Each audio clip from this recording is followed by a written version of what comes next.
At 11 p.m. while I was working late, my neighbor called. "Don't come home tonight. Don't ask why." I demanded an explanation. He replied, "You'll thank me in the morning." At 5 a.m., what I saw on the news left me frozen with fear.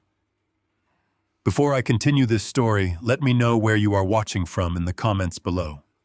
Hit like and subscribe if you have ever had to stand up to family who underestimated your worth. The metallic screech of the loading dock doors echoed through the damp night air, settling deep into the ache of my 67-year-old bones. I wiped a thick layer of industrial grease from my hands, using a shop rag that had seen better days. The graveyard shift at the regional logistics depot was a young man's game, but I was not here by choice. I walked toward the dim glow of the dispatch office, my knees popping with every step on the concrete floor. I sank into the battered office chair and unzipped my insulated lunchbox. Tucked right beside my thermos was the reason I was working 60 hours a week in the dark. It was a premium auto insurance bill registered to a brand new imported sports car. The name on the policy was Aaron, my only son.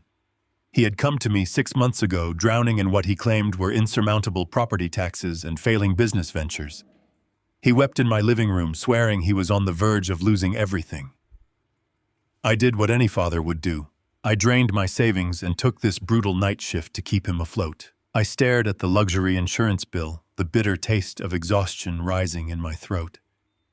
Just as I reached for my coffee, my flip phone vibrated violently against the metal desk. The caller ID flashed the name Stan. Stan lived directly across the street from my house. He was a retired beat cop who had spent 30 years navigating the worst streets of the city. He was not a man prone to panic, late-night chats, or hyperbole. I answered the call. Before I could even speak his name, his voice cut through the static, reduced to a breathless, urgent hiss. "Don't come home tonight, Calvin. Don't ask why." The sheer intensity in his tone made the hair on my arms stand up. "What are you talking about?" I demanded, my grip tightening on the plastic phone. "I have a shift until dawn, but what is going on at my house?" He didn't answer my question. He just repeated his warning, his voice dropping an octave lower. "You will thank me in the morning. Stay exactly where you are, and stay out of sight." The line went dead. I pulled the phone away from my ear, staring at the blank screen.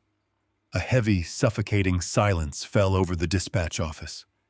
Every instinct I possessed screamed at me to get in my truck and drive straight to my neighborhood. But Stan's voice echoed in my head. He had survived 3 decades in law enforcement by trusting his gut, and right now his gut was telling him that my home was a death trap. I shoved the phone into my pocket. I would not ignore the warning of a man who knew the sound of approaching danger. I stayed in the damp, freezing depot, counting every agonizing second that ticked by on the rusted wall clock. At 5 in the morning, the fluorescent lights of the employee break room buzzed like a hive of angry wasps. I poured a cup of stale, bitter coffee and sat at the plastic table, my eyes glued to the small television mounted in the corner. The local morning news was playing on mute. I took a sip of my coffee, feeling the exhaustion pulling at my eyelids. Then the screen cut to a live helicopter shot. I froze. The coffee mug slipped from my fingers, shattering against the linoleum floor, sending dark liquid splashing across my boots. The camera zoomed in on a familiar suburban street. It was my street. The lens focused on a 2-story house surrounded by a swarm of tactical vehicles. It was my house. I lunged for the television remote and turned up the volume, my heart hammering a frantic rhythm against my ribs. Heavily armed federal agents were using battering rams to tear down my front door. The news anchor's voice filled the break room tight with practiced urgency. "We are bringing you live coverage of a massive federal raid unfolding right now. Authorities have breached a residential property following a multi-agency investigation." I watched in absolute paralysis as agents in hazmat suits began dragging heavy reinforced steel crates out of my basement. They hauled them up the driveway, stacking them under the glaring lights of the police cruisers. Authorities have confirmed the discovery of a highly sophisticated multi-million-dollar fentanyl distribution hub operating out of the basement of this suburban home, the anchor announced. The operation is massive. I stopped breathing. Fentanyl. Steel crates. My basement. The anchor looked directly into the camera. The primary suspect has been identified as the homeowner, a 67-year-old man named Calvin Ford. He is not currently on the premises and is now considered a highly dangerous, fleeing fugitive. The words hit me with the force of a freight train. I was a wanted man. The federal government believed I was running a lethal narcotics empire. My flip phone violently vibrated in my pocket, snapping me out of my shock. I pulled it out with trembling hands. It was a text message from Aaron. "Dad, where are you? The police are looking for you everywhere. Come to my place right now. I will hide you." I stared at the glowing letters on the small screen. A normal father would have felt a surge of relief reading those words. A normal father would have immediately replied, seeking the safety of his son's protection. But the pieces of the puzzle were rapidly clicking into place in my mind, forming a picture so monstrous it stole the breath from my lungs. 6 months ago, Aaron had begged me to let him use my basement. He claimed his logistics startup was expanding, and he desperately needed secure, climate-controlled storage for overflow inventory. I had given him the keys. I had given him the alarm codes. I had given him my absolute trust. He wasn't running a legitimate business. He was the distributor. He was the one bringing the lethal narcotics into my home. And now the federal government was kicking down my door. Aaron was not offering me a sanctuary with that text message. He was trying to pinpoint my exact location. He needed to know where I was so he could ensure I took the fall. I was the homeowner. The lease agreements for the storage were undoubtedly forged or completely non-existent. I was the designated fall guy, an exhausted, aging father, perfectly positioned to rot in a federal penitentiary, while my son kept his millions and his freedom. The betrayal was absolute, a cold blade twisting directly into my spine. I didn't reply to the text. I didn't type a single word. I gripped the flip phone, feeling the cheap plastic creak under the pressure of my hand. If I went to the authorities right now, walking through the front doors of a precinct to claim my innocence, I would be arrested on the spot. I was an old man with a modest income, a house in my name filled with federal evidence, and absolutely no proof to contradict the narrative Aaron had meticulously constructed. I would die in a concrete cell, awaiting a trial I could never win. I needed to vanish. I needed to sever the leash. I walked out of the break room and headed straight for the industrial incinerator at the back of the loading dock, where we disposed of sensitive shipping manifests. I looked at the phone in my hand. It was a tracking beacon. As long as it was powered on, Aaron could find me. And if Aaron could find me, the cartel suppliers and the corrupt officials on his payroll could find me too. I dropped the phone onto the concrete floor and brought my steel-toed boot down on it with all the force I could muster. The screen spider-webbed the casing, snapping into jagged pieces. I kicked the broken components onto the conveyor belt of the active incinerator. I watched the flames consume the plastic and lithium, melting my only connection to my past life into a puddle of toxic slag. I turned away from the fire. My personal truck was parked in the employee lot, but the license plates were registered to my name. By now, the federal database had flagged my vehicle. If I drove it out of the depot, I would be pulled over before I reached the county line. I walked past my truck and headed toward the back lot where the company kept the decommissioned, unmarked cargo vans used for spare parts. I found an old white transit van tucked behind a dumpster. The paint was peeling, and the suspension sagged, but the engine block was intact. I grabbed a crowbar from a nearby toolbox, popped the driver's side door, and hot-wired the ignition, using the skills I had learned working as a mechanic in my 20s. The engine roared to life with a heavy rattling cough. I climbed into the torn driver's seat and threw the van into gear. I drove out of the depot just as the sun began to breach the horizon, casting a pale, bleeding light over the industrial park.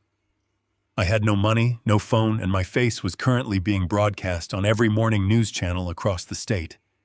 My son had sacrificed me to save himself, tossing me to the wolves without a second thought. But Aaron had made one catastrophic miscalculation. He assumed that because I was old, because I was silent, and because I had endured his disrespect for years, I would simply lay down and accept my fate. He assumed I was weak. As I drove the unmarked van onto the desolate highway, disappearing into the morning mist, I did not feel the panic of a hunted man. I felt the cold, sharp clarity of a father who had just realized his son needed to be destroyed. I wasn't just going to run. I was going to find the proof I needed. I was going to cut off his money, and I was going to bury him under the weight of his own arrogance. The stolen transit van rattled over the cracked asphalt of County Road 9, with every jolt shooting a sharp ache straight up my spine. The heater was broken and blew nothing but frigid morning air across my knuckles as I gripped the steering wheel. I kept my eyes darting to the rearview mirror because every pair of headlights emerging from the fog felt like a federal pursuit. My face was plastered across every local news station by now. I was a phantom in my own hometown and hunted for a crime my only child had orchestrated. I pulled the van behind a rusted dumpster at the back of an all-night diner situated just past the county line. The neon sign buzzed overhead and cast a sickly yellow glow over the wet pavement. I pulled my jacket collar up to hide my face and stepped into the biting wind. The diner was nearly empty and smelled of burnt coffee and old frying oil. Sitting in a booth at the far end and facing the door was Vincent. Vincent had been the sharpest property attorney in the state before a heart bypass forced him into early retirement. He wore a heavy wool coat, and his posture was rigid. His eyes scanned the room with the calculated intensity of a man who spent his life dissecting lies. He did not wave or make a gesture. He simply nodded toward the vinyl seat across from him as I approached the table. I slid into the booth and kept my back to the windows. I did not bother with pleasantries because I had just watched federal agents tear my home apart on a break room television. I was a man running out of time and breathing room. Vincent reached into his leather satchel and slid a thick black plastic device across the scratched laminate table. It was a burner laptop that was completely untraceable and fully charged. He kept his hand resting on the closed lid, and his expression was entirely grim. He told me I was the most wanted man in this state right now. He said every toll camera and license plate reader was scanning for my pickup truck, and he assumed I had abandoned it before the broadcast ended. I told him I left it at the depot and took a decommissioned cargo van instead. I explained that I crushed my phone under my boot and tossed it into the incinerator so they could not track me now. I added that Aaron knew I was out here because he sent me a text offering to hide me right as the raid was happening. I realized he wanted to know exactly where I was so he could hand me over wrapped in a bow. Vincent withdrew his hand from the laptop and took a slow sip of his black coffee. He stated that criminal charges were only half of the execution my son planned for me. He explained that while I was working my graveyard shift and trying to pay off the property taxes Aaron claimed were burying him, Aaron was actually busy at the courthouse. A cold knot tightened in my chest as I processed his words. I asked him what he meant about Aaron being at the courthouse. Vincent opened the laptop and pressed the power button until the screen illuminated his weathered face. He said he pulled the emergency filings from the county docket 20 minutes ago, and the details were worse than I thought. He revealed that Aaron did not just set me up for the fentanyl distribution, but was moving to sever my access to my entire life. He filed an emergency injunction at dawn to seize my remaining assets and freeze my pension and lock down my bank accounts. I stared at the glowing screen and struggled to comprehend the sheer scale of the betrayal. I told Vincent that Aaron could not just freeze my accounts without a proper hearing. Vincent countered that Aaron could do exactly that when he claimed his father was a fleeing felon suffering from advanced cognitive decline. His words sliced through the diner chatter like a scalpel. He explained that Aaron submitted a sworn affidavit stating I had been exhibiting severe paranoia and erratic behavior for the past year. Aaron told the judge I likely allowed the cartel into the basement because I was too confused to understand what they were paying me for. Aaron was painting me as a senile and compromised old man who needed to be stripped of all financial autonomy for his own protection. The sheer audacity of the lie left me paralyzed in the vinyl booth. For 6 months, I had forced my aging body through 60-hour weeks in a freezing logistics depot. I spent my nights lifting crates and dispatching trucks until my hands bled. I did it because Aaron sat at my kitchen table and wept while swearing his startup was failing and he was drowning in debt. I did it because I believed it was my fundamental duty to carry the weight for my blood.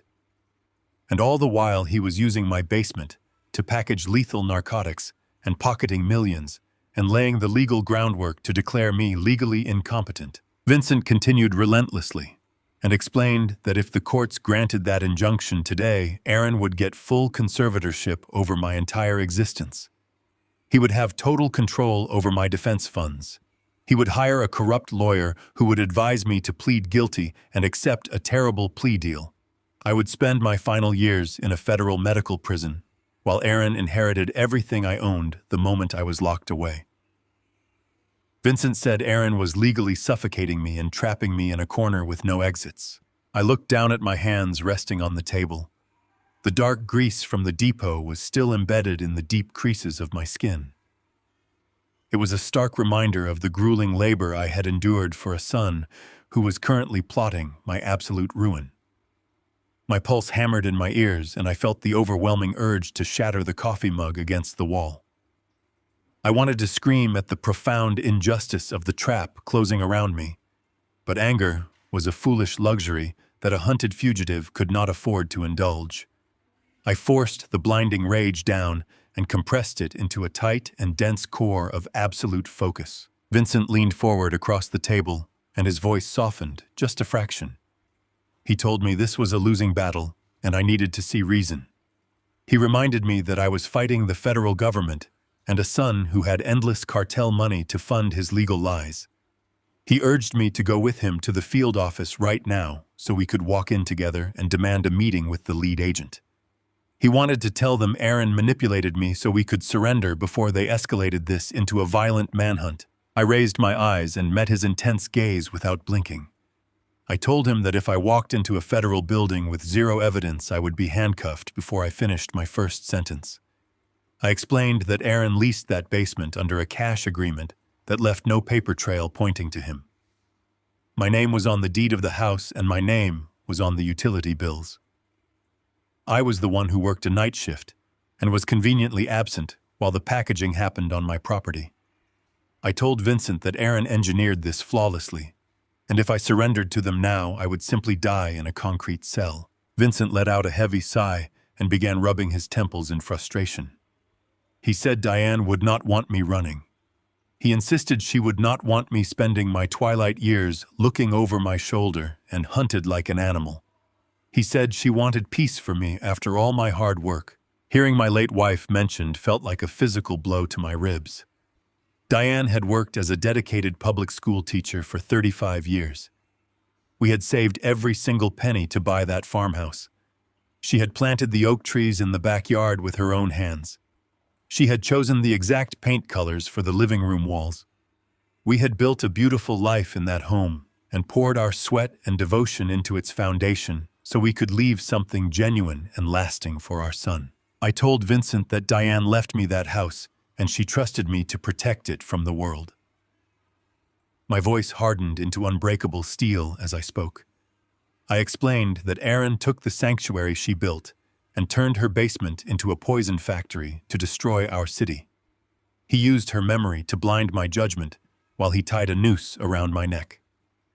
I told Vincent I was not running to hide, but rather running to execute a complete demolition. Vincent stared at me and measured the absolute resolve in my tone. He had known me for 2 decades as a quiet dispatcher. He knew I was a man who usually avoided conflict and a man who swallowed insults to keep the peace. But he also knew that once a boundary was irreparably crossed, I did not know how to retreat. Vincent slid the laptop fully toward me and asked what my next move was. He reminded me that I could not fight ghosts, and right now Aaron was a ghost hiding safely behind my shadow. I pulled the burner laptop closer to my chest.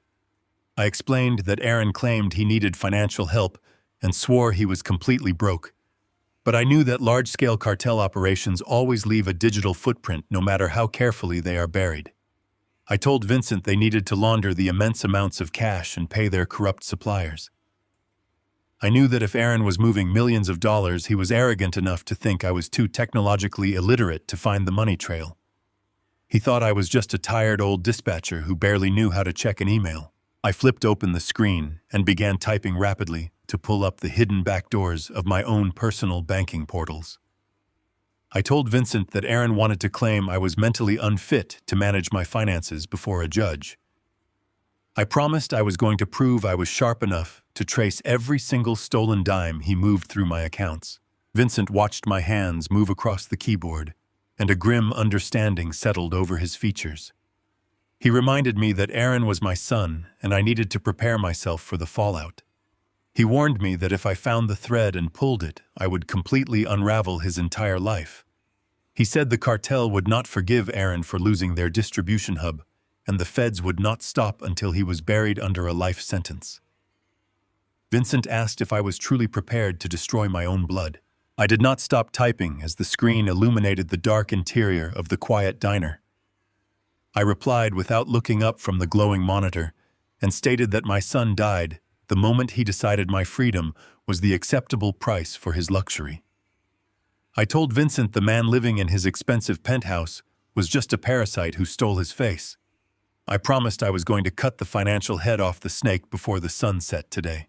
The biting chill of the cargo van seeped through the soles of my work boots, but I barely registered the numbness crawling up my legs. I sat cross-legged on the rusted metal floor panels, the dim glow of the burner laptop, casting a harsh blue light across my face. Vincent had retreated to his car to keep watch, leaving me completely alone in the suffocating quiet of the stolen vehicle.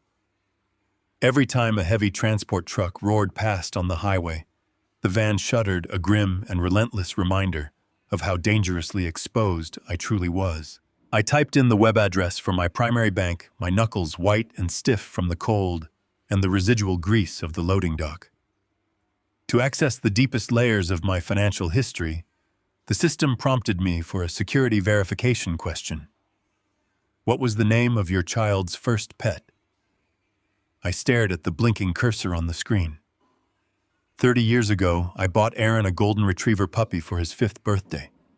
I worked double shifts at the dispatch center for an entire month just to afford the adoption fee and the vaccinations, coming home so exhausted I could barely stand just to see him smile. I typed the dog's name into the security box. The screen loaded, granting me full administrative access to my accounts. The irony tasted like ash in the back of my throat. The very memory of my deepest love for him was the exact key required to unlock the vault of his betrayal. I navigated straight to my life insurance policy. It was a comprehensive plan I had opened decades ago, back when my knees were strong and my back could carry the weight of the world without a second thought. I paid that premium every single month without fail. I skipped hot lunches. I drove a truck with a failing transmission, and I wore work boots with holes worn straight through the soles, all to ensure Aaron would never know a day of financial struggle if my heart ever gave out on the dock. I clicked on the balance summary, expecting to see the safety net I had bled to build. The account was completely drained. I stared at the zero balance, my breath catching painfully in my chest. Hundreds of thousands of dollars, a literal lifetime of my sweat and sacrifice erased. I clicked on the detailed transaction history, pulling up the ledgers for the past 6 months. A rapid and aggressive succession of massive wire transfers filled the screen, bleeding the account dry week by week. But as I traced the origin of the digital authorizations, I realized it was not Aaron's name initiating the withdrawals. The digital signature on every single outgoing transfer belonged to Monica, my daughter-in-law.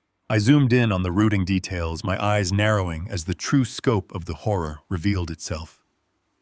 Monica had not just transferred the money into a joint account. She had meticulously and ruthlessly laundered it. Before she married my son, Monica spent 5 years managing accounts and auditing claims for a massive regional hospital network. She knew the intricate loopholes of medical billing inside and out. I watched her professional expertise weaponized against me on the glowing screen. Every drained dollar was funneled into a network of newly registered limited liability companies, all categorized under catastrophic medical care. According to the bank ledgers I was receiving around-the-clock specialized cognitive therapy, I was purportedly undergoing highly expensive experimental treatments for aggressive early-onset dementia. Monica had fabricated an entire elaborate medical crisis on paper. She forged incredibly detailed invoices from phantom clinics to legally justify liquidating my life insurance without triggering an automatic fraud alert. But those clinics did not exist in any hospital registry. The international routing numbers attached to the wire transfers belonged to offshore shell accounts heavily monitored by the federal government. Monica and Aaron were not paying for my health care. They were using my life savings to pay off their cartel suppliers. The sheer calculated depravity of the scheme locked my jaw in a rigid line of absolute fury. They had explicitly disguised international drug trafficking payments as the necessary medical expenses of a dying, confused old man. If the bank or the federal authorities ever flagged the massive outflow of cash, the paper trail simply painted the tragic picture of a desperate family legally liquidating assets to keep their deteriorating father comfortable. They were feeding a lethal narcotics pipeline, using the very money I had saved to protect their future. I scrolled further down the ledger, the blue light of the screen reflecting the cold reality of my destruction. They did not just stop at the life insurance policy. Monica had taken out a massive second mortgage on my house, pushing the equity to the absolute brink of foreclosure. They had drained my modest pension reserves down to the last cent. Every financial safety net I had built over 40 grueling years was gone, replaced by a mountain of toxic, untraceable debt tied directly to federal drug trafficking. I closed my eyes, the roar of another passing truck shaking the thin metal walls of the van. The anger burning in my chest was hot enough to melt the steel surrounding me. I wanted to scream until my vocal cords tore. I wanted to hunt my son down and demand he look me in the eye and explain how he could discard me so easily. But anger was a blinding emotion, a luxury that a hunted fugitive could not afford to indulge. I needed absolute surgical precision if I was going to survive the week. I opened my eyes and looked at the digital signatures again. I had the financial proof. I had the ledgers showing Monica funneling the money to the suppliers. A naive man would have slammed the laptop shut, marched into the nearest federal bureau, and demanded to speak to a lead agent, believing these ledgers were the silver bullet required to prove his absolute innocence. But 30 years of dispatching cargo and managing supply chains taught me to look at the entire picture from the enemy's perspective. I analyzed the paper trail exactly how a ruthless federal prosecutor would analyze it. The money was wired from an account solely in my name. The medical expenses were billed directly to my name. The property where the federal agents just found the steel crates full of fentanyl was entirely in my name. If I handed these ledgers to the authorities right now, Aaron and Monica would not confess. They would seamlessly play the role of the victims. Aaron would stand before a federal judge and weep, claiming his poor senile father became entangled with a highly dangerous crowd and he was powerless to stop it. Monica would take the stand and testify that she only managed the accounts because I begged her to pay my medical bills. She would swear she had no idea I was actually forcing them to wire money to cartel shell companies. They would paint me as a compromised, desperate mastermind, funding his own criminal enterprise from the basement. The ledgers were not my salvation. They were the final, inescapable nail in my coffin. In the eyes of the law, financial records can be manipulated, explained away, or buried under the slick arguments of expensive defense attorneys. White-collar lawyers could spin these wire transfers in a dozen different directions, creating enough reasonable doubt to keep Aaron and Monica completely out of handcuffs while I took the full weight of the federal charges. The realization settled over me like a heavy lead blanket. Proving the money was stolen was completely useless if I could not prove what the money was actually buying. I sat back against the freezing metal wall of the van, the cold biting through my thick work jacket. I needed something a high-priced lawyer could not twist into a fabricated tale of an old man's dementia.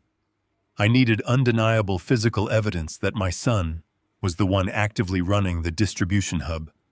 I needed to put Aaron physically in that basement, standing directly over those steel crates, orchestrating the poison flowing into our city. I needed to show his face, his specific actions, and his absolute control over the narcotics the federal agents were currently pulling out of my home. I stared at the cracked plastic of the van's dashboard, my mind racing through the exact blueprint of my house. The property was currently swarming with armed federal agents and corrupt local detectives, eager to close the biggest case of their careers. Aaron had ensured the basement lease agreement left no paper trail pointing to him. He made sure every physical contract vanished before the raid began. He thought he had scrubbed my home completely clean of his presence, leaving me to face the firing squad alone. But as I sat in the darkness of the stolen transit van, a forgotten memory surfaced sharp and demanding. 5 years ago, long before Aaron brought his toxic logistics startup to my door, my late wife's antique jewelry had mysteriously gone missing from our master bedroom. I had never confronted Aaron about the theft, but I had taken silent, permanent countermeasures after that violation of my home. I had never told him what I did. I had never told anyone. I reached over and closed the burner laptop, cutting off the harsh blue glow and plunging the back of the van into total darkness. The financial trail was entirely useless on its own. I needed the visual proof, and I knew exactly where it was buried, but retrieving it meant I had to walk straight back into the center of a federal crime scene. I closed the burner laptop, plunging the back of the freezing transit van into absolute darkness. The harsh blue glow faded from the rusted metal walls, but the financial ledgers remained burned into my retinas. Vincent leaned forward from the driver's seat, his breath pluming in the frigid air as he turned to face me. He asked if I had found enough evidence to put Aaron and Monica away. I kept my eyes fixed on the cracked floorboards and told him I had found enough evidence to lock myself in a federal penitentiary for the rest of my natural life. Vincent frowned, demanding an explanation. I explained to him exactly how a high-priced white-collar defense attorney would spin those wire transfers in a courtroom. Aaron and Monica had meticulously categorized every single illicit payment to the cartel suppliers as my specialized medical expenses. If I handed this laptop to the federal authorities, right now my son would simply take the witness stand, shed a few desperate tears, and testify that he only initiated those transfers because his aggressive drug-running father demanded it. Monica would weep before the jury, swearing that I had threatened her life if she did not use her hospital billing expertise to help me launder my narcotics money. They would paint me as a ruthless, compromised mastermind who forced his terrified family to handle the financial logistics of a basement cartel operation. Vincent argued that the Federal Bureau of Investigation would see right through their performance. He insisted that the agents would trace the offshore accounts and realize Aaron was the true beneficiary. I countered that the authorities only cared about the name printed on the property deed, the name on the utility bills, and the name listed as the primary patient on those fraudulent medical invoices. That name was mine. I told Vincent that financial records can be manipulated, explained away, and buried under layers of legal deception. Proving the money was stolen was completely useless if I could not prove what the money was actually buying. I needed something a slick defense lawyer could not twist into a fabricated tale of an old man's criminal empire. I needed undeniable physical evidence of my son actively running the distribution hub. I needed to put Aaron physically in that basement, standing directly over those steel crates, orchestrating the poison flowing into our city. Vincent gripped the steering wheel, his knuckles white in the dim light of the street lamps. He asked what we were supposed to do if the money trail was a dead end. He reminded me that Aaron had scrubbed his name from every physical lease agreement before the raid began. I watched the sleet hit the windshield and let my mind travel back 5 agonizing years.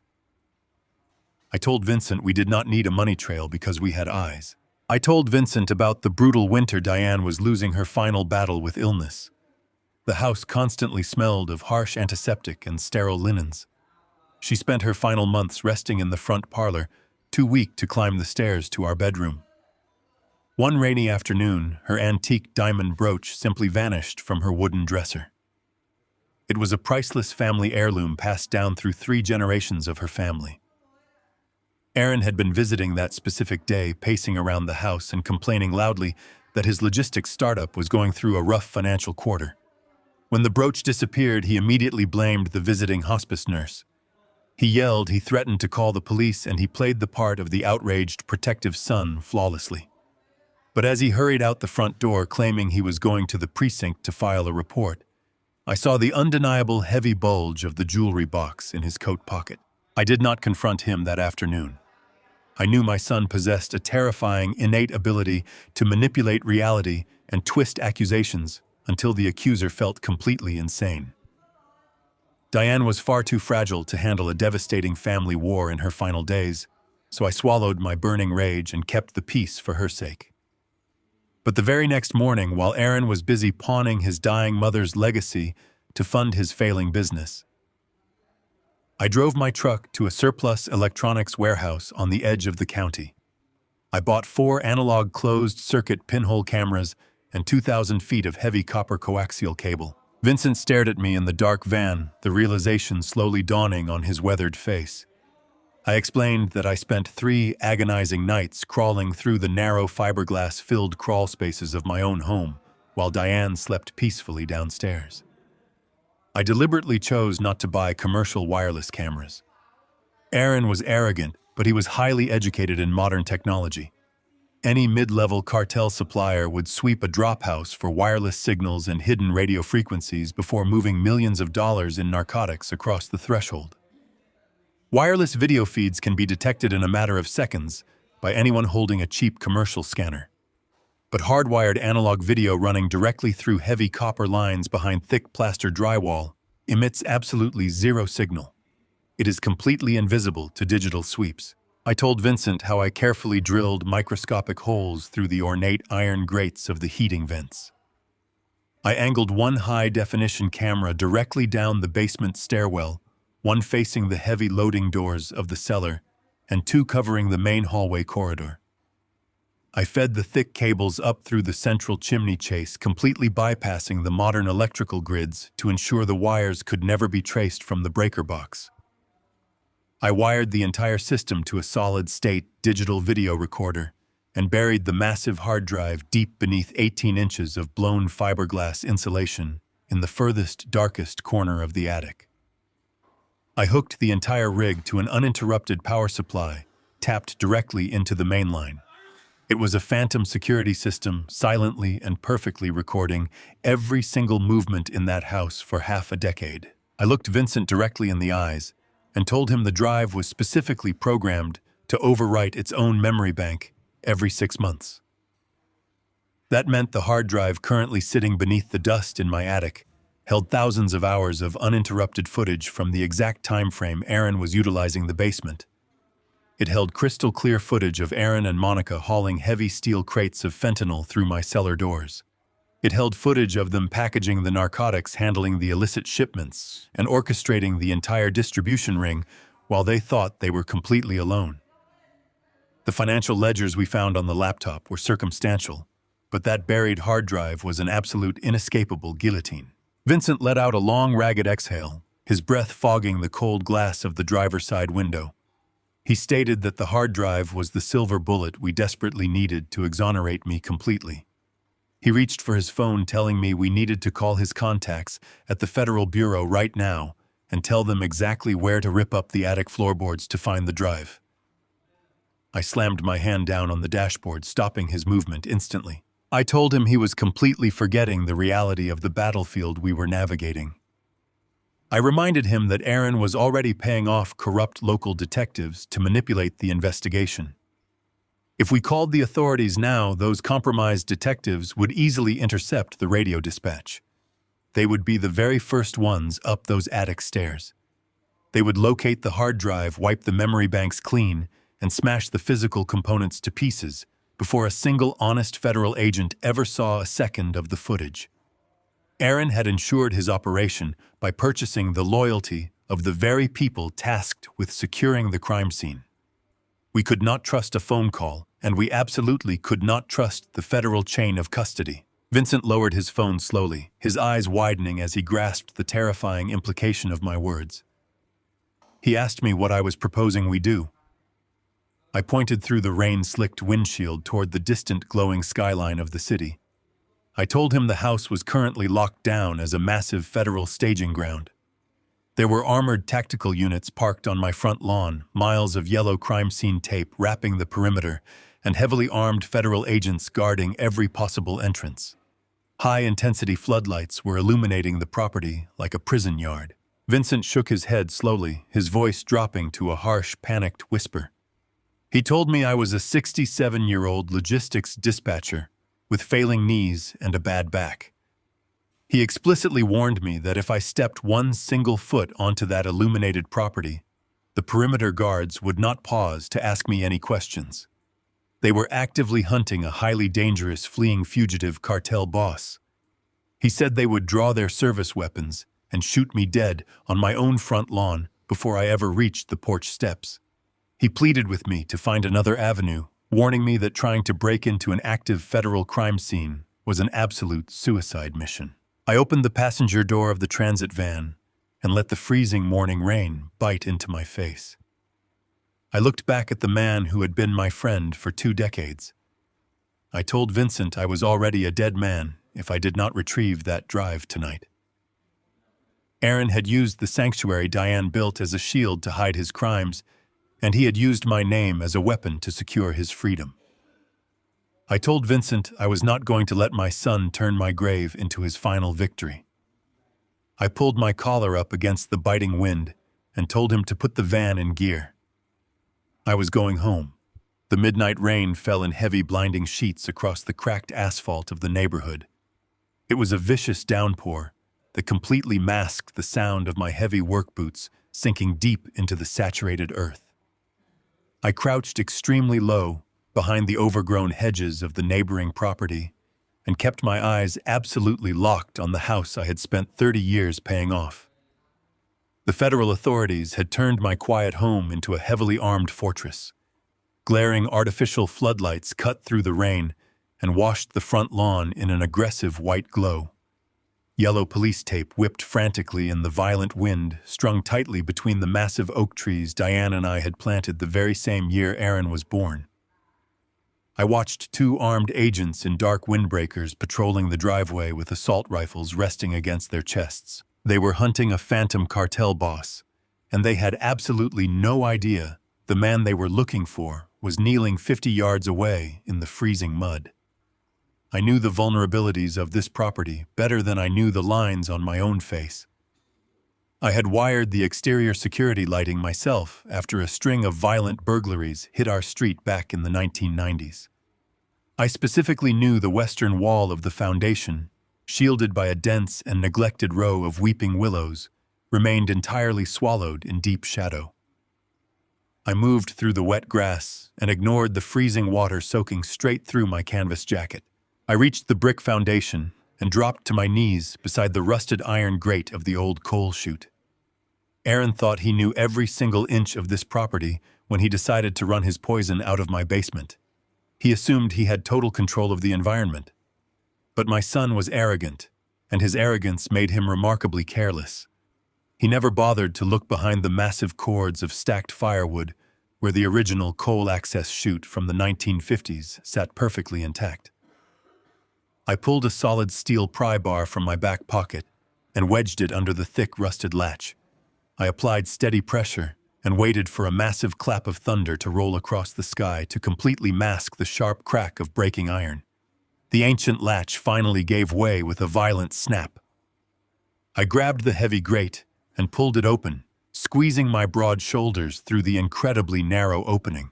I dropped headfirst into the suffocating darkness of the lower cellar and landed silently on a pile of damp canvas dropcloths. The air down here was thick and heavy. It smelled of old crumbling masonry mixed with the sharp and unmistakable chemical tang of the cartel narcotics the federal agents had dragged out into the driveway hours ago. I stayed completely frozen in the pitch-black cellar, letting my eyes adjust to the absolute absence of light while listening intently to the structure of the house. The building breathed around me. I could hear the low hum of the refrigerator running upstairs in the kitchen. I could hear the steady rhythm of the heavy rain pounding relentlessly against the roof shingles. And then I heard the heavy, unmistakable sound of combat boots pacing back and forth across the hardwood floors of my living room directly above my head. A federal agent was stationed right above me to secure the interior perimeter. The heavy footsteps stopped. The distinct scraping sound of a ceramic coffee mug sliding against the glass surface of the coffee table echoed down the wooden stairwell. I knew exactly where the agent was standing. He was positioned right by the large front window, leaning against the decorative archway Diane had begged me to widen so she could let more morning sunlight into the house. To reach the attic without alerting the armed man standing 20 feet away, I had to climb the narrow utility ladder built inside the wall cavity. It was a tight access shaft originally built for plumbers that ran directly behind the living room drywall. I pressed my back against the cold cinder block wall and edged my way toward the hidden wooden panel. I slipped inside the wall cavity and placed my calloused hands on the wooden rungs. I knew exactly which boards groaned under pressure. I had spent 3 decades walking these floors and fixing these walls, memorizing every single squeak, every shifting floor joist, and every settling nail. I knew the 3rd rung from the bottom was split down the middle. I knew the 7th rung was loose on the left side. I pulled myself up into the vertical shaft and held my breath as the gap between the basement ceiling and the main floor tightened severely around my body. The air inside the wall grew incredibly stagnant. The thick smell of dust and dry rot filled my lungs, threatening to force a loud cough from my throat. I was literally inches away from the federal agent. Through a microscopic gap in the plaster, I could see the bright beam of his tactical flashlight cutting across the living room carpet. I paused my ascent, my muscles screaming in absolute protest. My right knee had been wrecked from decades of loading heavy freight onto concrete loading docks to pay for Aaron's private school tuition. Right now, that knee throbbed with a sharp and blinding agony. I gritted my teeth, swallowed the pain, and forced myself to climb another rung, inching silently past the occupied living room and moving toward the 2nd floor ceiling. The vertical plumbing shaft ended abruptly at the main trunk of the heating and ventilation system. To get to the attic where the hard drive was buried, I had to crawl horizontally through the galvanized steel ductwork running between the floors. I unscrewed the metal access panel with trembling, grease-stained fingers and carefully set the screws into my pocket to avoid making a single sound. I pulled myself headfirst into the narrow metallic tunnel. Panic instantly clawed at the edges of my mind.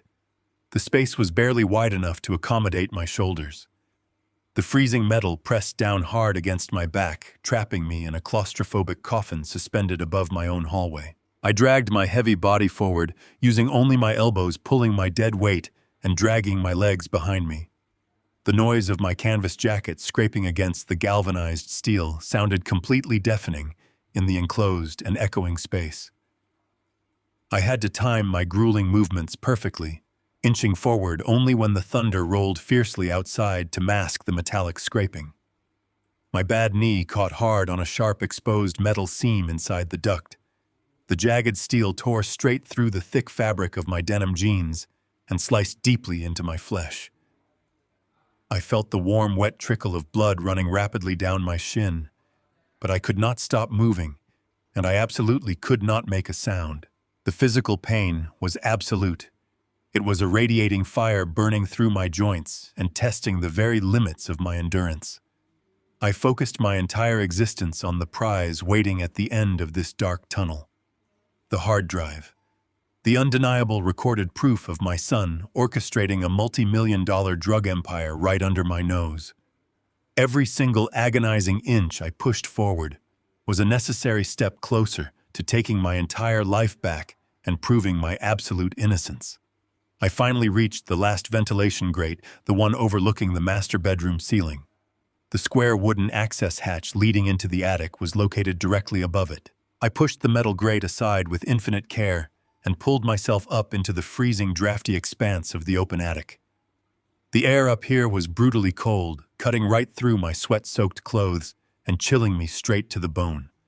I crawled carefully over the exposed wooden floor joists on my hands and knees, keeping my weight perfectly distributed to avoid accidentally putting a foot through the fragile drywall ceiling below. I navigated toward the far eastern corner of the sloping roofline, positioning myself directly above the master bedroom, where the camera system originated. I plunged my bare hands deep into the mounds of pink, itchy fiberglass insulation. The microscopic glass shards bit into my skin, but I ignored the burning sensation and dug furiously.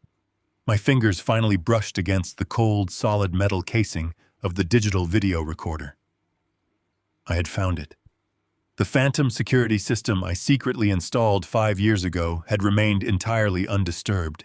I gripped the heavy hard drive and pulled it from the insulation, a massive surge of adrenaline momentarily washing away the agonizing pain in my bleeding knee. I held the metal box to my chest. It contained thousands of hours of high-definition video, proving Aaron and Monica were the true cartel distributors. But as I began to secure the drive inside my jacket, the heavy front door downstairs slammed shut with a violent and echoing crash.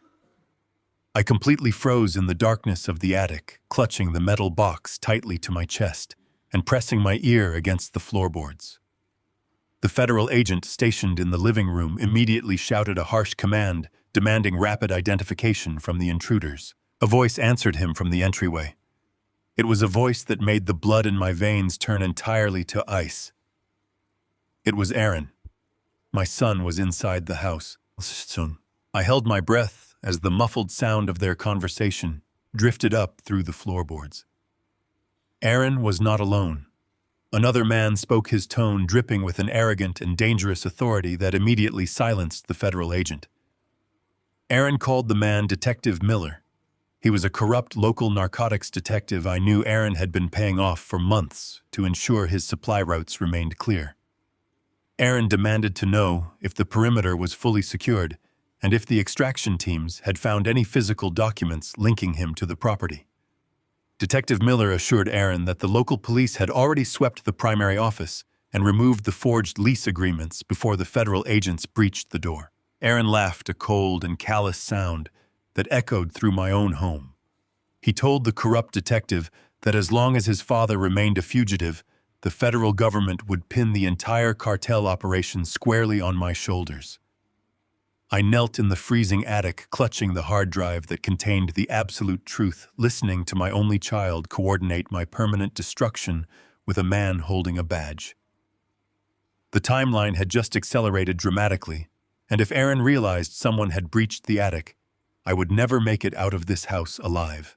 The midnight rain battered the roof shingles above me, a relentless drumming that masked the sound of my shallow, desperate breathing. I lay completely flat against the rough wooden joists of the attic floor, my face pressed into the pink, itchy fiberglass insulation. The physical agony radiating from my torn, bleeding knee was entirely eclipsed by the paralyzing tension gripping my chest. Directly beneath me, a faint square of warm yellow light spilled through the slatted iron grate of a ventilation duct. Through that narrow metallic tunnel, the sounds of my living room drifted upward with terrifying clarity. I heard the distinct, sharp click of expensive leather dress shoes pacing across the hardwood floor. It was a confident, arrogant stride that I recognized instantly. Aaron was standing right below me, moving freely through the house Diane and I had spent 30 years turning into a home. Another set of footsteps joined his, these heavier, characterized by the squeak of thick rubber soles.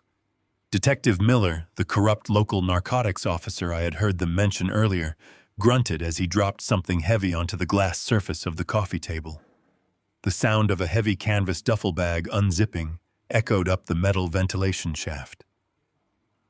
I squeezed my eyes shut, listening to the unmistakable, crisp rustling of banded paper currency being tossed onto the table. It was a sound entirely foreign to the modest life I had built within these walls. Aaron spoke first, his voice completely devoid of the panic he had feigned in his text messages to me just hours ago. His tone was smooth, transactional, and entirely detached. He told the detective that the rest of the payment was there in cash, unmarked, and unsequential, exactly as requested. He demanded to know exactly how the local precinct was handling the federal raid.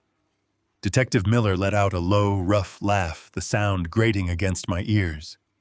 The detective assured my son that the federal agents were currently occupied, dismantling the steel crates in the driveway and tearing apart the basement walls. He explained that as the local liaison, he had unrestricted access to the primary floor to secure immediate evidence. I held my breath until my vision blurred at the edges. Aaron was not just paying the detective for information. He was paying for a highly specific, devastating service.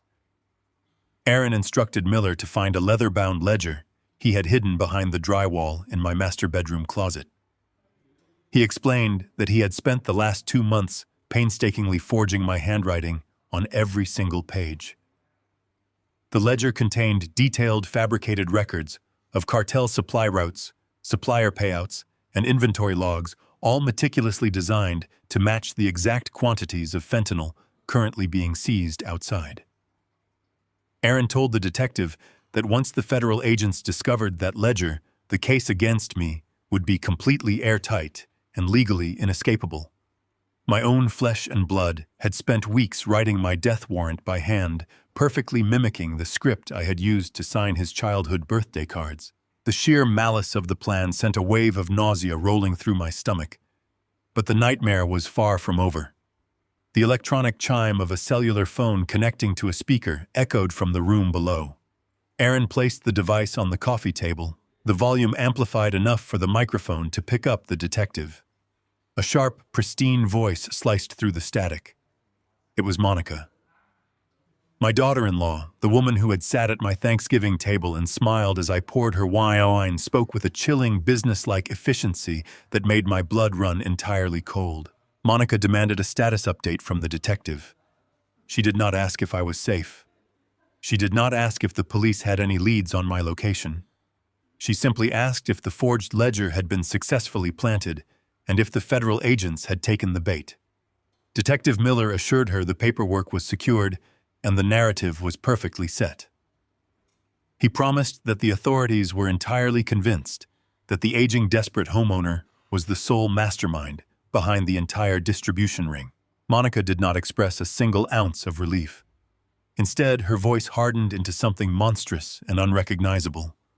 She told Aaron that ensuring I took the federal trafficking charge was only the first half of the problem. Her words echoed up the ventilation shaft, pristine and utterly ruthless. She stated that if I was brought into a federal interrogation room alive, I might find a sympathetic agent willing to listen to the truth. She explicitly commanded Aaron and the detective to make sure the old man took the entire charge without ever seeing the inside of a courtroom. Her voice did not waver as she ordered my execution. She told the corrupt detective that if I was caught alive, he needed to make absolutely sure I did not make it to the booking desk. A suffocating silence fell over the attic. I waited for my son to intervene. I waited for Aaron to scream at his wife, to draw a line, to tell the detective that framing his father was one thing, but ordering his murder was an absolute boundary he would not cross. I waited for a single shred of humanity, a single fragment of the boy I had raised to surface and defend my life. Aaron did not defend me. He let out a dismissive, arrogant scoff that tore through the remaining shreds of my broken heart. He agreed with her completely. He told the detective that Monica was right, and that I was a liability they could no longer afford to keep breathing. Aaron began to pace the living room again, his voice rising with a twisted, deeply ingrained resentment that I never knew existed. He justified my impending murder by mocking my entire existence. He laughed as he told the detective about my grueling night shifts at the logistics depot. He mocked the permanent layer of industrial grease stained into the deep creases of my hands. He said I had spent 40 years breaking my back for absolute pennies, blindly believing that honest, back-breaking labor would somehow reward me with a comfortable retirement. Aaron spat the words out like venom. He boasted that he had made $5 million in 6 months, by utilizing my basement, achieving more financial power in half a year than I had managed in a lifetime of quiet sacrifice. He called me weak. He called me pathetic. He told the detective that I was just a tired old pack mule, and that putting me down before the federal agents could interrogate me was simply the cost of doing business. The utter disregard for my sacrifices, the absolute mockery of the life Diane and I had built for him, cemented a profound and irreversible transformation within my soul. The shock and the devastating grief that had been paralyzing me evaporated entirely.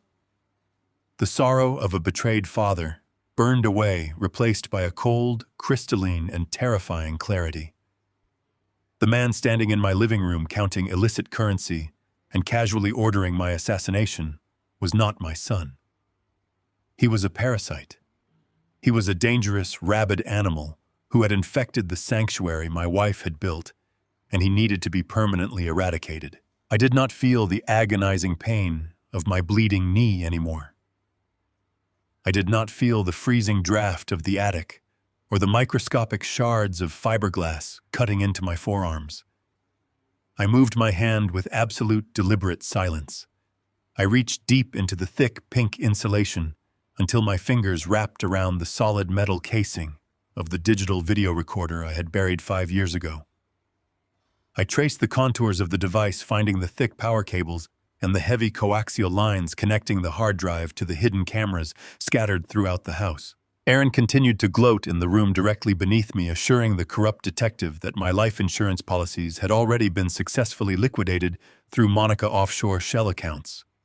He bragged that by the time the sun rose tomorrow, I would be a dead federal fugitive, and he would be sitting on a beach with a perfectly clean record and millions of dollars in untraceable cash. I gripped the thick cluster of cables attached to the back of the recording device. I applied slow, steady pressure, pulling the wires backward until they slid free from the metal ports. The hard drive disconnected with a faint, almost imperceptible click. I pulled the heavy rectangular metal box out of the insulation and clutched it tightly against my chest.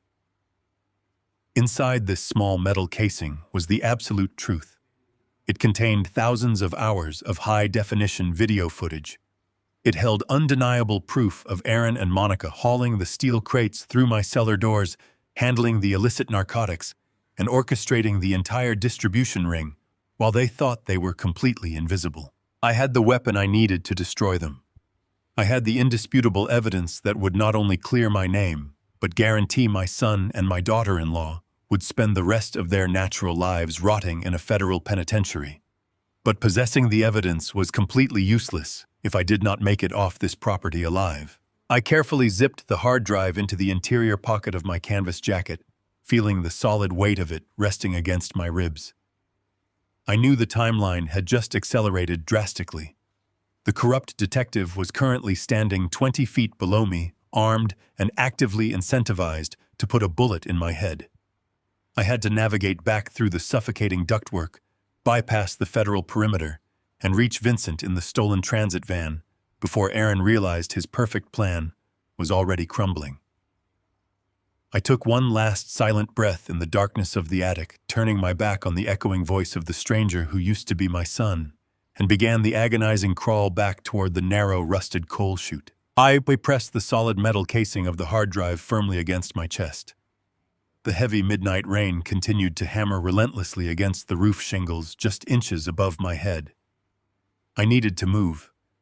I shifted my weight with extreme caution to prepare my body to crawl back toward the narrow metal opening of the ventilation duct. But 40 years of unloading heavy freight on freezing concrete loading docks had completely stripped the cartilage from my right knee. I had ruined that joint working double shifts to pay the exorbitant tuition for a private university Aaron ultimately dropped out of. As I pivoted my body in the dark, the damaged joint locked, bearing the full brunt of my weight. It gave way with a sharp and sickening crack. The bone popped loudly, and the heavy steel toe of my work boot dropped, striking the thin drywall of the ceiling directly above the living room. It was not an incredibly loud noise. Under normal circumstances, the violent storm outside might have completely masked the impact. But the house below had suddenly fallen into a lethal and listening silence. The conversation downstairs ceased instantly. Aaron stopped speaking mid-sentence. For 3 agonizing seconds, the only sound in the world was the rain lashing against the house. Then Detective Miller spoke, his voice completely devoid of the casual arrogance from a moment ago. He asked Aaron if there was anyone else supposed to be inside the perimeter. Aaron replied, his tone laced with a sudden and paranoid edge, that the property was supposed to be completely empty. The heavy squeaking rubber soles of the detective shifted on the hardwood floor. I heard the unmistakable metallic scrape of a heavy service weapon being drawn from a leather shoulder holster. A cold spike of absolute terror drove itself straight into my spine. Miller commanded Aaron to stay back and remain quiet. The heavy footsteps began to move, deliberate and slow, leaving the living room and heading straight for the second-floor landing. He was heading for the attic stairs. I was completely trapped. The metal ventilation duct I had used to crawl inside was 10 feet away, but it would take me 5 minutes of agonizing and incredibly noisy maneuvering to squeeze my broad shoulders back into that metal shaft. Miller was already taking the first step on the wooden staircase. I could hear the familiar groan of the second tread. I had less than 30 seconds before a corrupt narcotics detective breached the attic door with a loaded weapon and a blank check from my son to murder me. I scrambled backward through the deep fiberglass insulation, clutching the hard drive with one arm and dragging my useless right leg with the other. The microscopic shards of glass bit deeply into my forearms, mixing with the sweat and rain soaking my clothes. My eyes darted frantically across the pitched darkness of the roofline. I remembered a brutal winter storm 7 years ago. High winds had ripped a massive branch from the oak tree in the front yard, sending it crashing straight through the western gable of the roof. I could not afford to hire a professional contractor that month, because I was covering the massive insurance deductible for a sports car Aaron had wrecked while intoxicated. I had been forced to patch the wooden support beams and the exterior louvers myself. I knew exactly which horizontal support stud was secured with lag screws that had inevitably rusted over the years. I threw my body toward the western wall, moving blindly through the dark, trusting my calloused hands to find the exact framing of the house I had maintained for decades. Miller was on the landing now.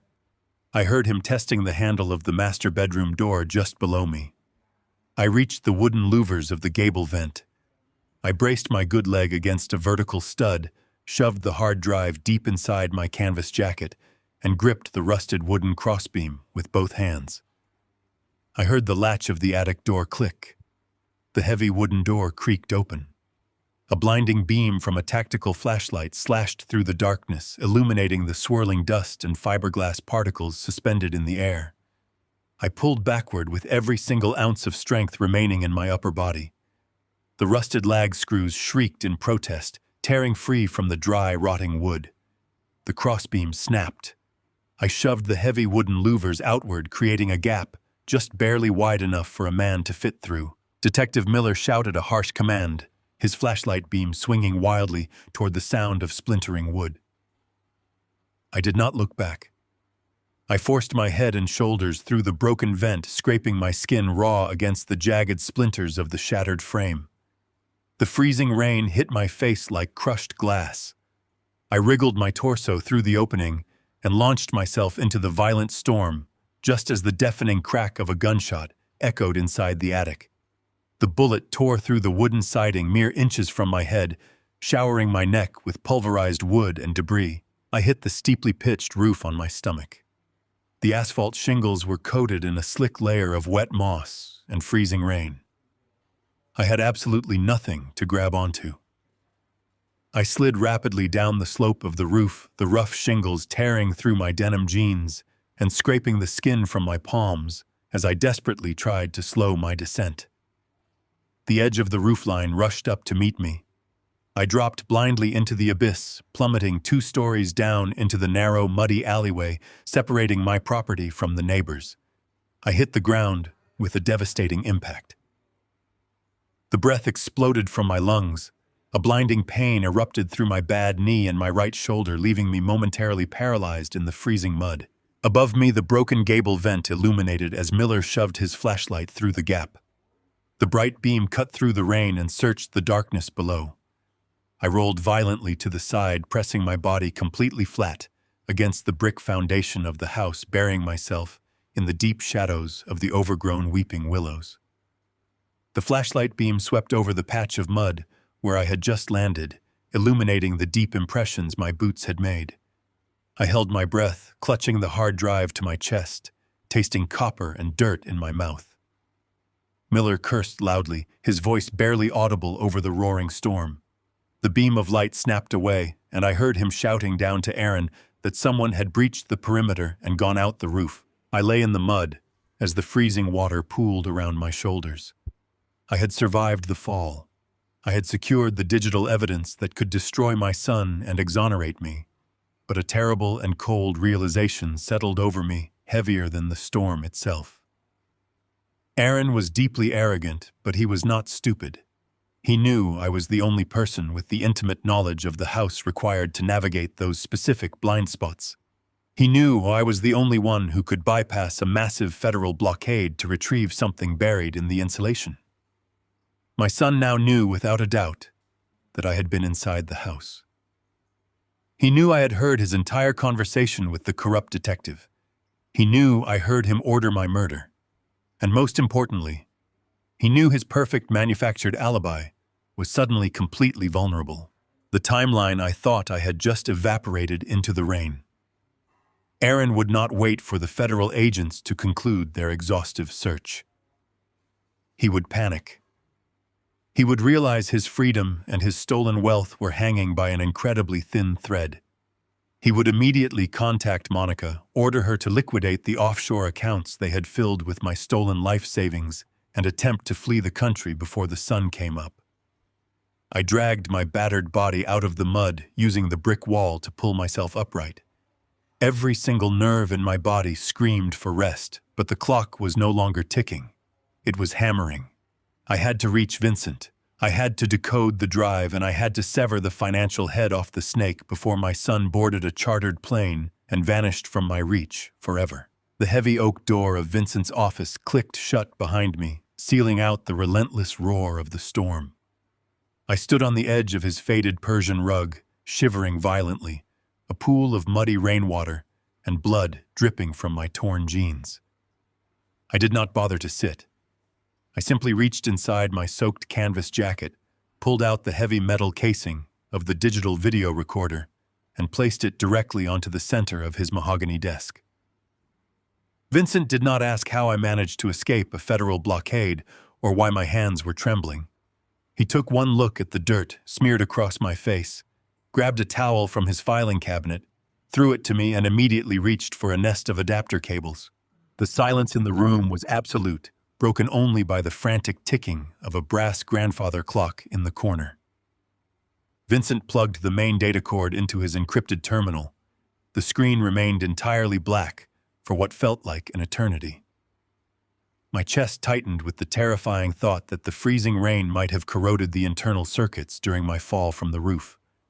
I gripped the edge of the desk, my knuckles turning white, bracing myself for the devastating possibility that all my agonizing effort had been for absolutely nothing.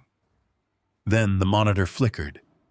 A stark white progress bar appeared, creeping slowly across the screen as the extraction software bypassed the outdated analog security protocols.